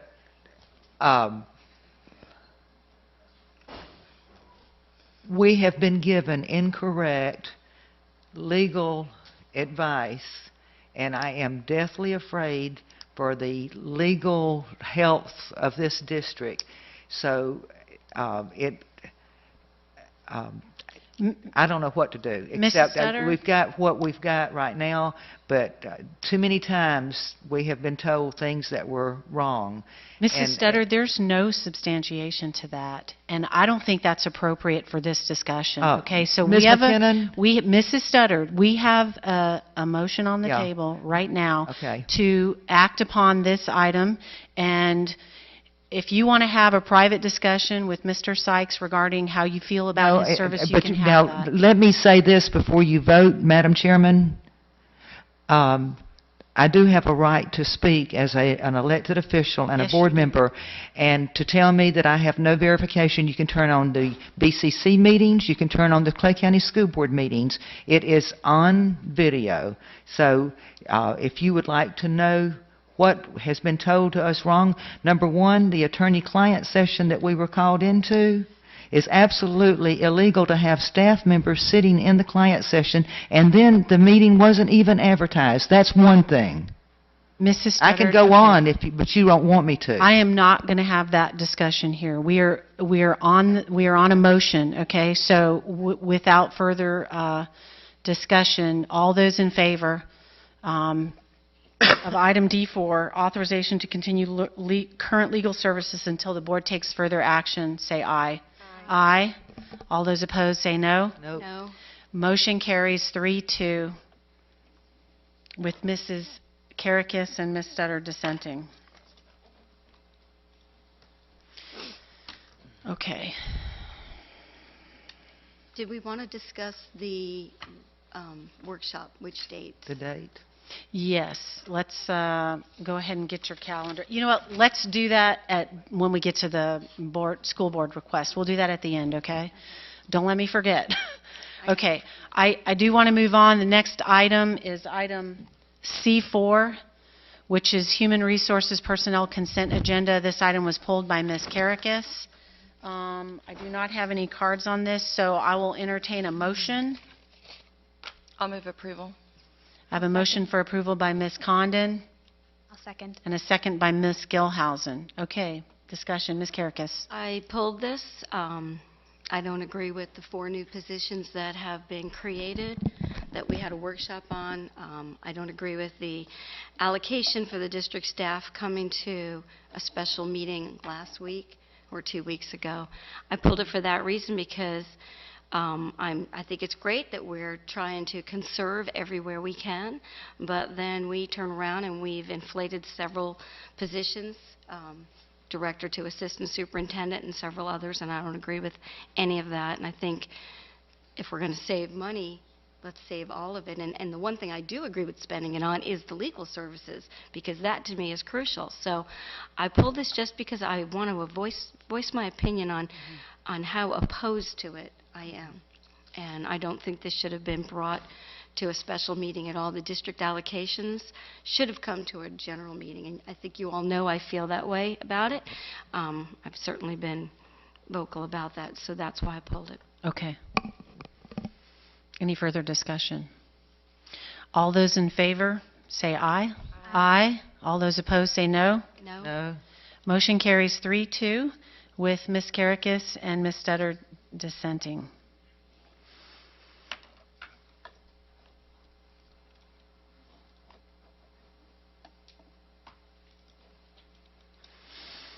Okay, the next item on the agenda is another item that was pulled from the consent agenda, item C5. And this is the 15-16 administrative salary schedule tables. This was pulled by Ms. Studdard. I will entertain a motion. I'll move approval. I have a motion for approval by Ms. Gilhausen. Do I have a second? Yes, I'll second. I have a second by Ms. Condon. Okay, discussion. Ms. Studdard. Yeah, I mainly pulled this so that it would give the opportunity to have some discussion on the board. I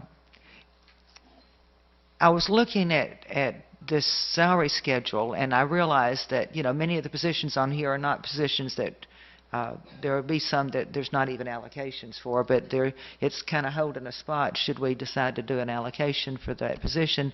But in thinking about it, I remembered back probably, I think, Ms. McCabe, when we talked today, it was around the early 90s, there was a study done, and you said it was primarily for support employees, the Ernst & Young study. But I guess what made me want to see how y'all felt about it is at one of the meetings that we had, I think Ms. Cornegay and Mr. Van Zandt and some of the other staff was there, and we were just talking about the different positions.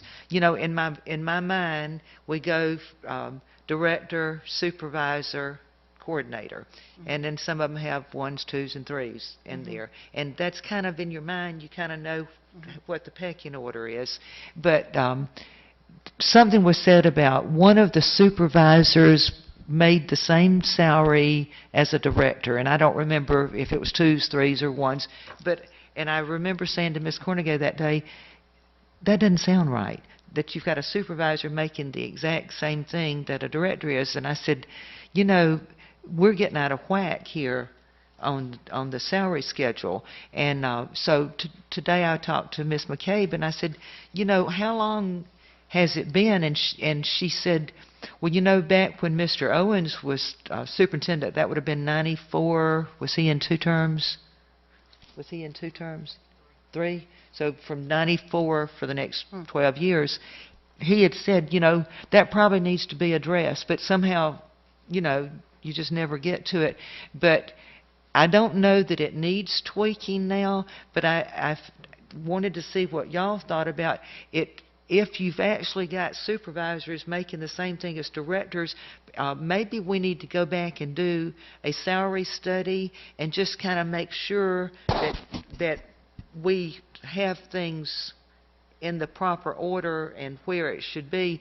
The other thing that kind of hit me is I remembered, I don't know if it was a month or 2 months or 3 months ago, that when Ms. Butler came up to the board, and I think she gave us a chart, but I'm not, did you give us all a chart that night? Yeah, okay. But remember when she was talking about statewide, you know, our teachers are paid in the lower part, the school administrators were kind of in the middle with the state, and I think you said, was it the district administrators were way up high? And that, plus what Ms. Cornegay said, plus knowing that in my 22 and a half years, we've never really looked at it, I thought, you know, if y'all are interested, I would like to have, over the next few months, have a chance to look at this. One thing I forgot to ask Ms. McCabe through the chair, all right, if we approve this tonight, is it in stone then until this time next year? Or how could we do it and still leave us some room to look at it? The table that you're mentioning that talks about the pay grade and the salary schedule titles and so forth, that's all set in stone. What you're voting on tonight is really the work that you did at the job description review, as well as, you know, your allocation work. And as you mentioned, everything listed there is not necessarily allocated. If the board wanted to do a salary study, again, that's something that we just haven't done administratively in a long time. We could look to do that. But how would, I guess what I'm saying is, how could that fit in with what we've already done? Currently, this would be status quo. The study would be recommendations that would come later for you to adopt as a school board. Yeah. That might make sense, though, given that Mr. Broski's just, you know, green in that position, get his feet wet, and then if we wanted to act next year. You know, we could give him something to do in his spare time. Made me nervous years ago, and Mr. Owens, I think, suggested it my first year, so it's just in keeping with first year. I saw the blood draining out of your face, Mr. Broski. But, you know, I was just thinking about that, and I didn't know if anybody was interested, but we've never done it, and I thought it's probably long overdue if David Owens said it back when he was superintendent, and it still hadn't been done, and here we are at 2015. It's probably time, but is that a... You know, I just wanted to see if y'all would agree to it. You'll find there's a cost associated with it, so what we could do in Human Resources is run that down and research what the cost would be. Yeah, we don't want to spend a whole lot of money. What does that process look like, Ms. McCabe, if you don't mind me asking her that? What does that process look like? We would use an outside organization, and I suggested that we talk to the FADS or the Florida School Board Association and find out. Okay. I mean, I don't want to spend certainly, $1 jillion, but I think we can do something within reason. And there was one other part to this that I had a question about, and I still don't have a good answer because nobody really seems to have an answer for this, is it just, in all the years, I've never noticed it before, but on the page where it talks about supplements, let me find it real quick. It says that it's talking about the supplements to the base salary for school administrators. They're all going to kill me for saying this. But it says supplements are stated in terms of the base of $38,500. And I thought, I called Ms. McCabe and I said, why is it $38,500? Why not $37,000, $39,000? What is the magic about $38,500? And what was the answer? The 38.5 is not just based on supplements. It's part of the formula when you take a look at the indices and you're trying to figure out the total cost. I think it is relatively arbitrary in terms of the formula as far as when you place someone on the teacher salary schedule. Let's say a teacher leader becomes, you know, an assistant principal. Then I think years ago when they set the structure, they needed a formula, and 38.5 just became the base. Yeah, in order to see that if you became a school-based assistant principal, for example, that there was a promotion, a ladder to that, if you will. Okay. Because the reason I wondered is I knew that the teachers, their supplements in the school, they're based on $35,000. And I thought, well, why are the administrators based on $38,500? I just didn't know the answer. It was something I had never picked up on. But Seems like it should be the same. So I think that's something that, you know, if we go out and do a study, I think that's probably something that would be looked at as well. So, I okay. think So I guess we go ahead and ask the HR team to maybe look at what that cost would be, and then maybe bring us something back via a recommendation or something through the superintendent. maybe at next month month's or- meeting. just Yeah, bring maybe at back- next month's meeting. Is that Bring us back some information. just some information on cost and process and. I'll be happy to look into the process and what it may cost. And maybe it's because I have a sinus infection tonight. I'm not trying to be a stick in the mud, but here's what I believe. This is just Charlie's prediction. You take it for what it's worth. You're going to find out that our district office staff is quite a bit smaller than it used to be. You're going to find out that there's so many more items that we ask our school-based administrators to do than their job descriptions entail. And what the legislature has put on the backs of the district, and what your union tells you, well, support people, teachers aren't going to do those things, it's got to be somebody else. We'll go through this process, we'll pay whatever the fee is if you guys direct me to spend 10 or 20 grand, whatever Ernst & Young, and I have no idea what it might cost. And then you're going to find out that the job descriptions and the duty descriptions for all our administrators far exceed the amount that we're compensating them. And then you're going to come back and look at me and you're going to say, well, we need to pay them more, and where's our fund balance? This year, I don't see a natural end. I see administrators saying, go, let's get a raise, and then I'm going to say, Anyway, those are just my initial thoughts. Well, and I think the thing that brought concern to me was that chart that Ms. Butler showed us. It just, I think we owe it to our employees and to the taxpayers to make sure we're being efficient. And I think in that same light, is to would be to see, are they being paid more because they're the ones, no offense intended, but that have spent so much time in the district that they, if you've been here, Mrs. Adams used to say that she'd been here, so that's why her salary was higher versus less time. So I don't know. That would be interesting to know in the same study. Yeah. Okay. Can't ever hurt. All right. So we have a motion and ooh, bless you. Who was that? Have a motion and a second. If there's no further discussion, all those in favor say aye. Aye. All those opposed say no. No.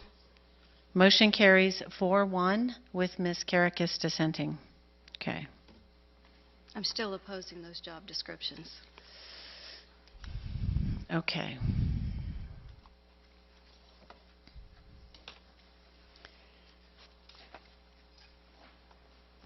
Okay, the next item is item D5, which is Human Resources Special Action A. I'll entertain a motion. I move approval.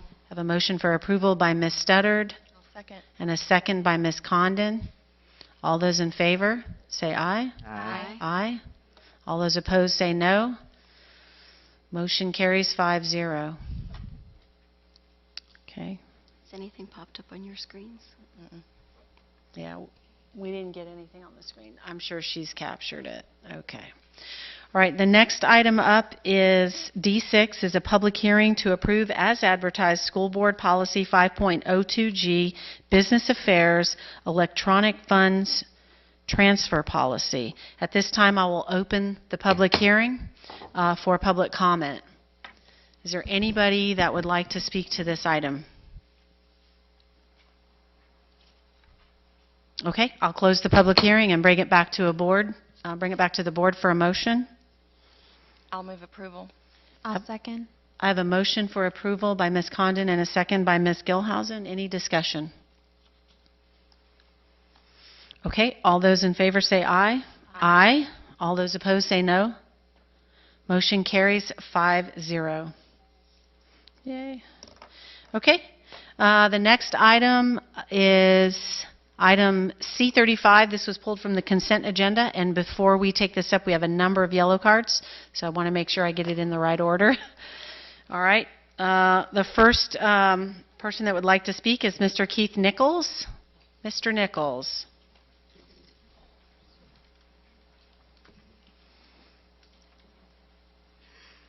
You have 3 minutes. Yes, ma'am. Thank My you. name is Keith Nichols, and my address is on the card. This item was brought to the board once before. At the regular meeting on September 19, 2013, it died without a vote due to a lack of a motion. In all fairness, Ms. Graham moved to approve and Ms. McCannon provided a second. Then, after a lengthy discussion, Ms. McCannon withdrew her second and the motion died. I mention this because except for the financial fortunes of the district and the lease terms being more costly today, nothing has changed on this proposal. The concerns that made this a bad deal in 2013 make it an equally bad deal in 2015. One of the benefits Mr. Warnberg cites is the ability for parents to have a real-time view of bus locations. If you look at the lease agreement and you notice that the parental portal not only is not operational, but not part of the lease agreement. Another concern you should have noticed on the lease is that system maintenance is our responsibility. Indeed, installation is 100% our responsibility, and our techs will not even be receiving training for installation or maintenance. We are already straining our maintenance personnel to the limit. To hand them another system to maintain without any training shows a fundamental lack of understanding on the part of the people pushing this system. In his previous presentation, he suggested that he would be able to reduce driver's hours by an average of 18 hours per year. So let's assume all 240 systems are used. In other words, let's assume 240 drivers. This would result in a savings of 4,320 hours per year.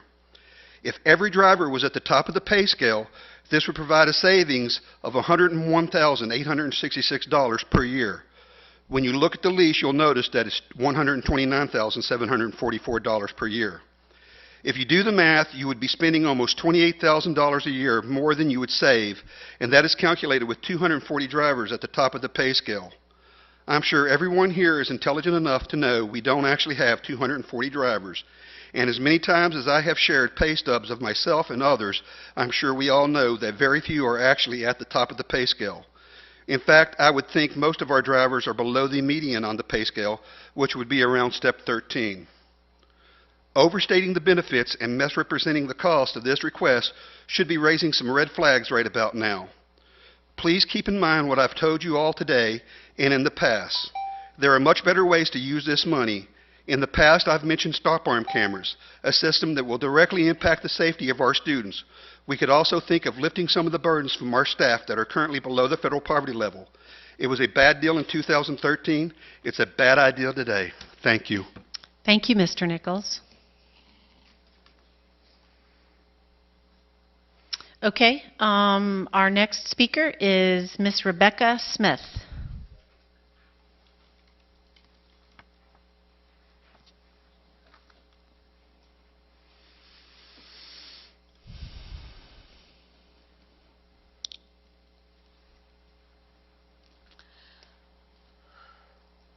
My name is Rebecca Smith. I live at 25 Bitterroot Avenue in Middleburg, Florida.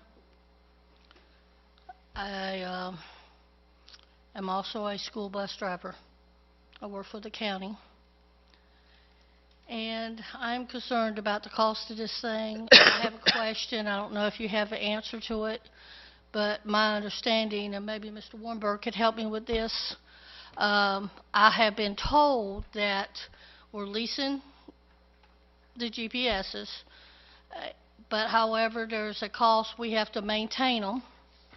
Plus, I heard that the Verizon is going to be operated by Verizon, and I've heard that that cost I haven't seen. Is that part of the lease?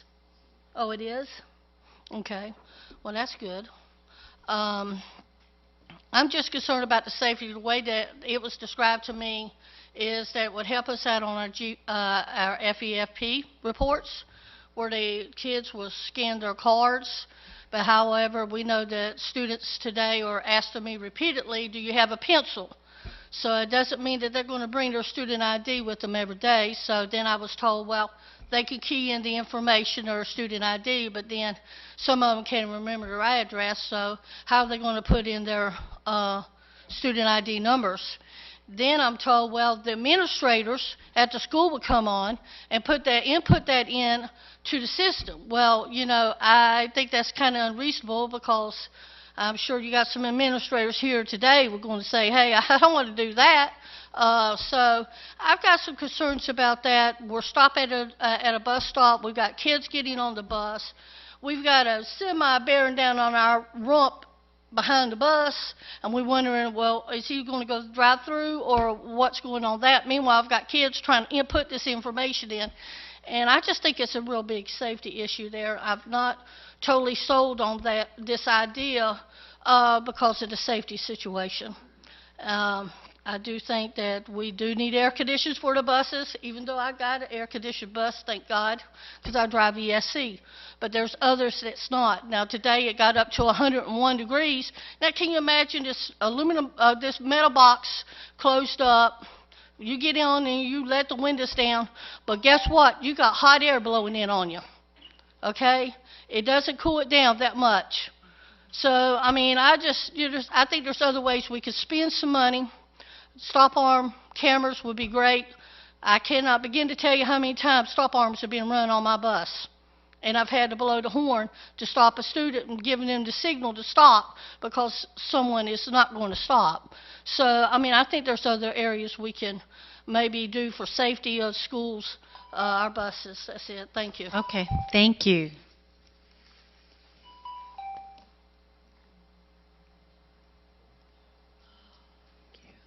Because I do have a few questions. Okay, all right, great. All right, next person is Miss Kim Stacy.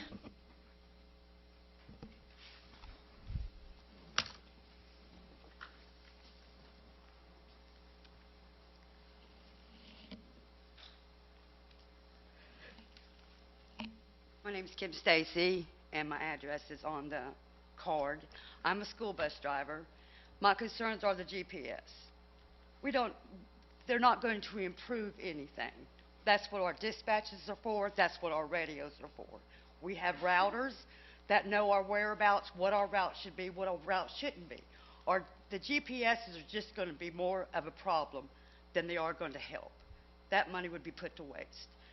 Cameras on the bus. We have cameras on certain buses on our fleet, and they use them for problems that are occurring that need to have you on that bus as a camera bus. So putting more cameras on the bus is not going to work either. ACs, now that might help. ACs on the buses, y'all, I would invite any of y'all to come on a summer day in the PM and ride the school bus that does not have an AC on it. It's hot on there. The kids get aggravated. Even with the windows down, it's still hot on there. If it goes to raining, some kids want the windows up, some kids don't. The rain cools them off. We have to open our side windows. In return, our panels are getting wet from the rain, which causes problems with the bus. So ACs would be a big help. And if you would take the time, any of the board, take the time to come and ride the bus on a PM summer day, you would see how hot it gets in them buses. It'd break down on medical problems. A lot of problems would not happen if the ACs. But let's talk about our wages. The last meeting we were here, I hope I can get all this in, that I was at, we talked about wages. I heard one of the ladies say that the bus drivers are under poverty level. It didn't seem to register. I think that maybe y'all think that we work a 40-hour week. We do not. We work 35 and a half hours if we get that. Some work 6, 4, 5 hours a day. Times that. Some make 12 hours, some make 12 hours an hour, some make little less than that. By the time that you take your insurance, your taxes, your retirement benefits and things like that, you have no money left in your paycheck at the end of that month for 2 pay periods. I figured it up to where I would be making probably about $1,400 a month. The poverty, after that's without anything taken out of it, okay? Once all the taxes and your retirement and your insurance and stuff are taken out, I'm $3,000 below poverty level, below poverty level. And that's the 2015 National Poverty Level Scale. So this is something that y'all should consider. When you're going to be putting money into places, consider us as the employees and the equipment that we drive to make these kids comfortable and safe, and us safe as well. Okay, Thank thank you. Okay, our next speaker, Lawana Widenar. Did I say that right? All right, fantastic.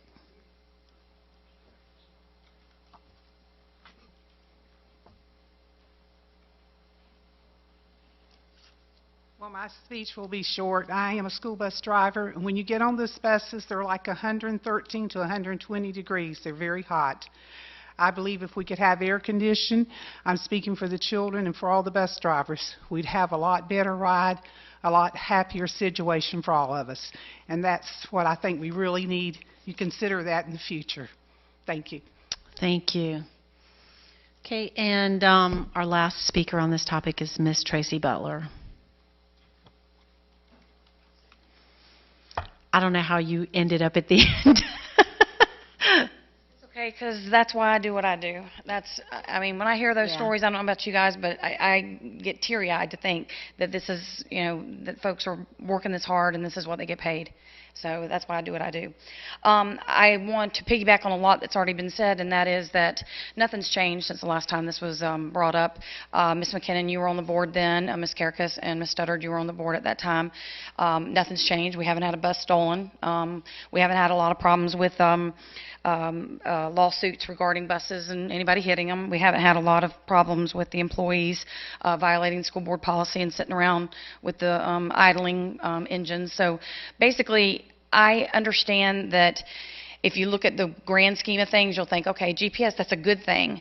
But when you're talking about $500,000 overall, and you're talking about folks who haven't had a raise in a while, I think that we can put our money in better places, especially when they're making that amount of money. And then I also wanted to tell you that there's been a statement said that it could come out of a different budget.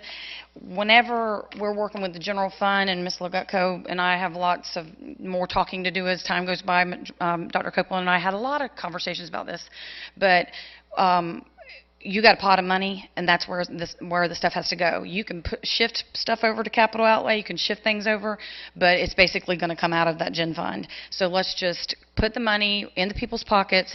I'm always amazed when they get up here and speak about how they want safety, they want air conditioning things. Of course they did mention salaries, but it's amazing where their hearts are. So that's where I think we need to look at the money going into. Okay, thank you, Ms. Butler. Okay. So that's it for the yellow cards. So with that, we have this item C35 before us. I will entertain a motion for approval.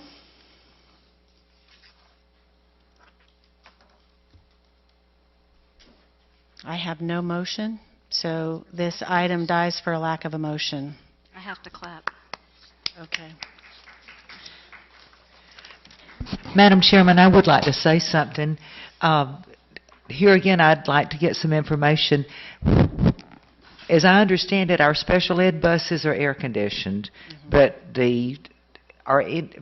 Warrenberg, through the chair, are any of our full-size buses air conditioned?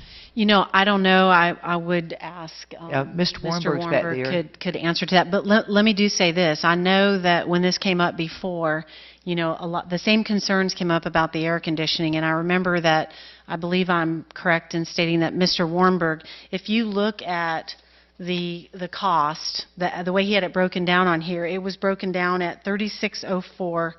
$36.04 per bus. That was what the lease of the equipment would cost. He did a comparative analysis on what it would cost per bus to put air conditioning on there, and it's just you can't compare it because it's so much more expensive to put an air conditioning on a bus. And so I think that was really where it's not even a fair argument to say to take that money and put air conditioning on the buses. No. I'm not saying that, but I'm saying I'd like to see that information again about the air conditioning. Yeah. Because I know we can't do all that. I'm not for spending this much money on anything. We'll bring that up at another time, but we're done discussing this item. Okay, I'd so like to know about the air conditioning. the next item up is presentations from the audience. So I have one yellow card, and this is from Keith Nichols again.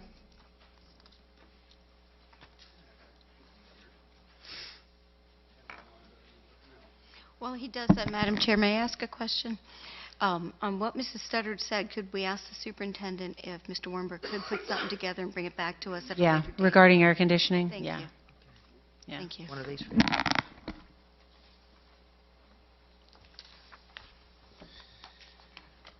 My name is still Keith Nichols, and my address is on the card.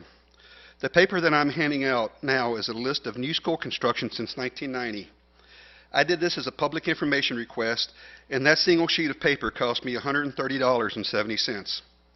I would appreciate it if one of you could find somebody making $100,000 a year to incorporate this information into the website for the respective schools, since that is where it probably should have belonged before somebody making $16,000 a year suggested it. I made this information request to Ms. Adams, who passed it to Mr. Merrill. I'd like to read you Mr. Merrill's response, and I am quoting here. It says, attached is the information that Mr. Nichols requested. It took 2 secretaries roughly 2.5 hours each to go through the records and compile the data. He goes on to say, not sure where he's going with this, but since we built our last school and beginning 2015-2016, support services has downsized 1 director of facilities planning and construction, 1 coordinator of planning and intergovernmental relations, 2 project managers, and 2 secretaries. Additionally, the maintenance workforce has remained at essentially the same level for the past 10 to 15 years, so we have absorbed maintaining and repairing additional school systems with no additional maintenance personnel. I requested this information simply to get a historical perspective on some data I was analyzing. Nothing more, but since Mr. Merrill seems to be inviting my critique, it would be a shame to disappoint him.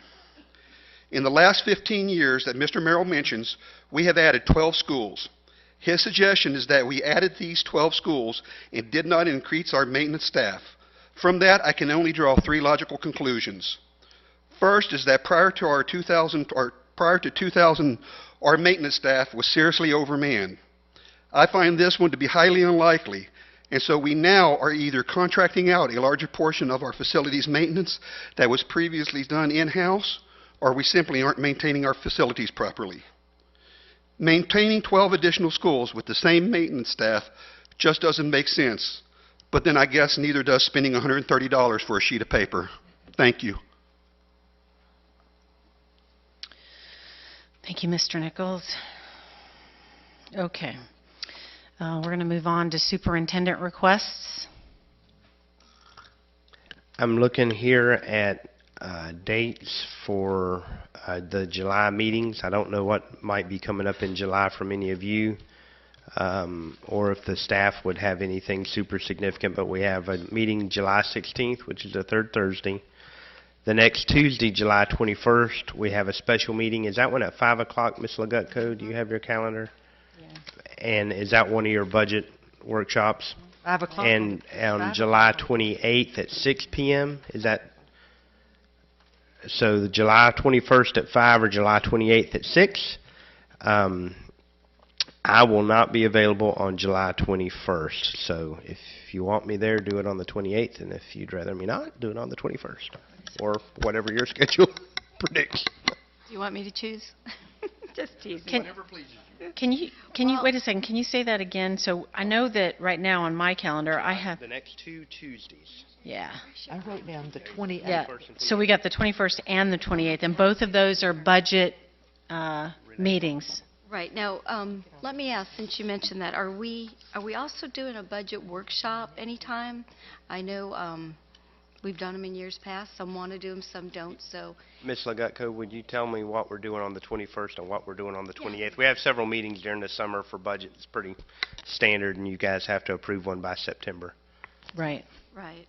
It says on what Ms. Legutko handed out that the 21st is for the review draft and approve tentative budget for proposed advertisement. Mm-hmm. On the 28th, it says first public hearing and adoption of the millage and the tentative budget. Right.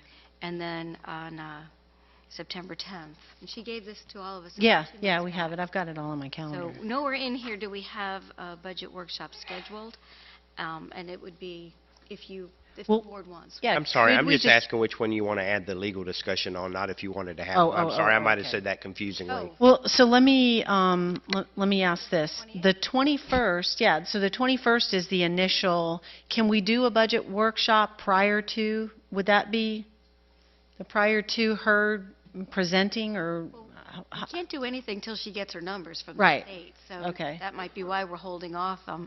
I feel it's important for us to have a budget workshop. It's especially for our community to see, Mhm.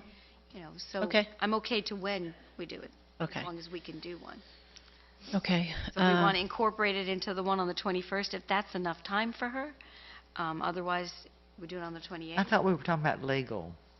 Well, we are, but we're talking talking about about three different things. So right now, we have two special meetings scheduled, one in July.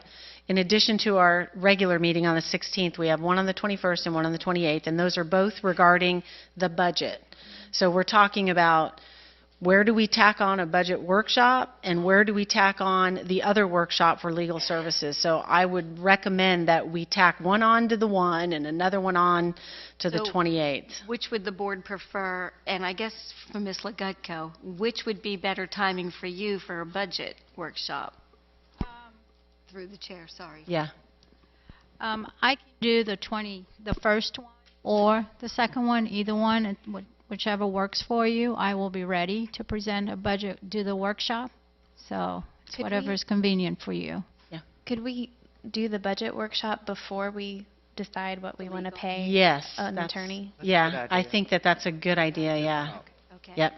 So let's Okay. do that. So So- if this, the so we'll 21st was plan- at 5, so what time would we want to start the workshop? Well, we can start the workshop at 5 and then just go right into it would be a couple hours. So why don't we just plan for 5, because that's what we have it set for now, and that's what I've got on my calendar. Oh, wait a minute. I've got 7 o'clock for the 21st, No, it's and 5 I've got 6 o'clock for the 28th. 5 p.m. It's 5 for the 21st? Okay, I've got it backwards then. Okay, I'll make that adjustment. 6 And for the it's 28th. Okay, so on the 28th, what we could do is we could hold the workshop for the legal services first, and then go right into the special meeting for the budget. I'm good with that. Okay, is everybody good with that? Okay, so we'll mark our calendars for that. Okay, so that's taken care of. Are we still starting at 6 on The 28th. 28th? We didn't change that. We could probably move, is it possible to move that up to 5 on the 28th, since we're tacking a workshop onto it? It works for me, I can do 5. With your work schedule? Yeah, it does now, yeah. I can do 5. I'm fine. Yeah, absolutely, I'm sure staff would appreciate that, okay. So 5 p.m. Okay with both that? days. Okay, all right, okay. Absolutely. So I'm just gonna, okay. Where were we, superintendent request, or are we done? Okay, well, moving on to the school board requests. I'll just go first. Obviously, we've already discussed the workshop for legal services, and then I think I just heard a request from a couple members of the board to request from the superintendent. If you could maybe ask Mr. Warrenberg to bring to us maybe an analysis or on what it would cost to put some air conditioning on some of our buses. I don't know that, obviously, we won't be able to do them all, but maybe you could bring some options, so maybe we could address that issue for some of our bus drivers. And I would just ask in return, Yeah. if you haven't visited the bus complex at Middleburg ever, or talked to Mr. Warrenberg in a long time, I know that he emailed all 5 of you some information a couple weeks ago, and was trying yesterday to run you all down on the phone, because he had no input back, and we just wouldn't agenda stuff like this if you have zero interest or doesn't sound smart at all. If you would just share that with us early in the process, we wouldn't waste any time with it. So thank you. Okay. Okay. Ms. Condon? Okay. Ms. Karakis? No, I'm good. We just wish everybody a safe summer. Okay. Ms. Gilhausen? I got to attend the summer leadership conference with some of our district administrators. last week, and all the principals of the schools were there. It was a great opportunity to get to know some new folks and learned a lot, and very encouraged by the vision and the leadership that we have in this district. So, Okay. Ms. Studdard? About the only thing that I haven't said that I wanted to say is there's a part of me that is sad for the district. As we're growing and adding administrators and bringing people in, I have to say it breaks my heart when I just found out today about 5 tech specialists, I think they call them, over in IT, plus a coordinator. Contracts are not being renewed for next year. And, you know, over the years, one thing about the Clay County School District I always took such pride in is we were family. We try to take care of our people, but we're losing people and bringing in people in administrative positions.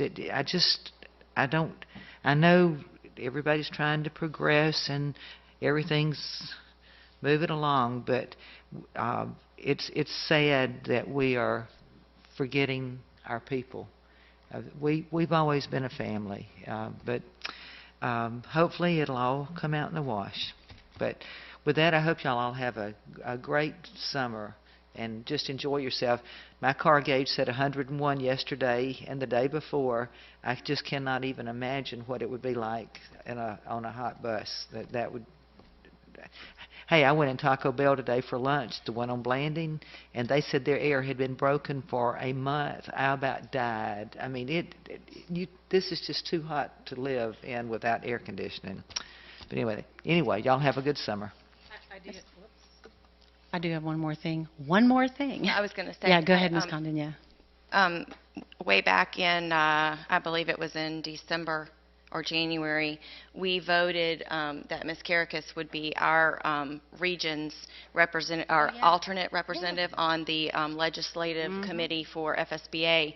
And as of last Thursday, she's now that representative because the person who was in that role took a different role on the board of directors. And so I'm sure all of you saw the email from FSBA that they are looking for a nominee for the alternate. And while we know Ms. Karakis will serve us well, we probably should give Mrs. Bush a vote from if you have anybody that you know of in a district that I feel like. Well, no, normally the alternate was from a different county than the person. Yeah, it so has to be a different we county. need someone. I figured one of the other counties would come up with somebody. So And will they come back to us? Is that how? they'll let us know who it is. Yeah. But we could put someone's name in just. Yeah, we can vote for anybody from any of the If we knew counties. somebody, well, but I don't know. Oh. Okay. And that's one thing we forgot to say. Ms. Condon, Ms. Karakis, and I went to the Florida School Board Association Summer Conference in Tampa last week. So we learned a lot. What can you say? But it was a nice meeting. I'm glad we got to go. We did learn that our fearless, this is probably inappropriate for me to say, but our fearless Commissioner of Education was fearful of a room full of school board members, and didn't show. She sent 3 of her people, and Who could not answer any of our questions or refused to. I have just one more thing that I just want to make mention of. Andrew, who is sitting back there in the booth, who has been so faithful to serve us in terms of the sound and the video, and tonight is his last board meeting. And so I just want to wish him well in his future endeavors and to thank him for all of his behind-the-scenes work, and he has certainly done a great job for us. And then one more, we're going to miss you, Miss McCabe. Thank you for your years and years of service. And I just have to say this, Miss McCabe was the principal at the school where all 3 of my boys graduated, and so I just have fond memories of back then, and I know she was a great she was just a great addition to our school district, and I wish you the best in your retirement. and your husband as well. So thank you for your years of service. And with that, this meeting is, oh, we got one more attorney request. Almost forgot. Two things. Yes. I just want to address briefly that last meeting. The objections was made by Ms. Studdard that we were violating Section 120.525, and she actually relied upon the opinion by Mr. Bickner that said Section 120.525 did not apply when she set a meeting August 15, 2014. She furthermore, at that last meeting, stated that she was concerned about violation of the Sunshine Law because 4 days' notice in the newspaper. When she had that meeting on August 15, 2014, Mr. Bickner posted the notice on the clerk of the court's wall 48 hours before. I want to warn you on one other thing.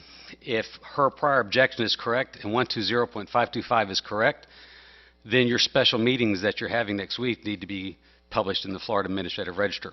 They don't. After you asked me to do the research, I pulled down the Florida Administrative Register. You can go online and look at it. And I didn't find any notices for any school boards for special meetings. Madam Chairman. Madam Chairman, I do need to clarify this. Ms. Studdard, I'm sorry, but we're done. We need to end No, this I meeting need to because we do clarify need to this. go. I can tell him Mrs. where he Studdard, can find this- it. Mrs. Studdard, you we can are take it exempt from offline. the The Florida meeting is Administrative adjourned. Register. If you will look at your This meeting statutes. is adjourned. And we are also exempt from having to put it on the Florida Administrative Register. You said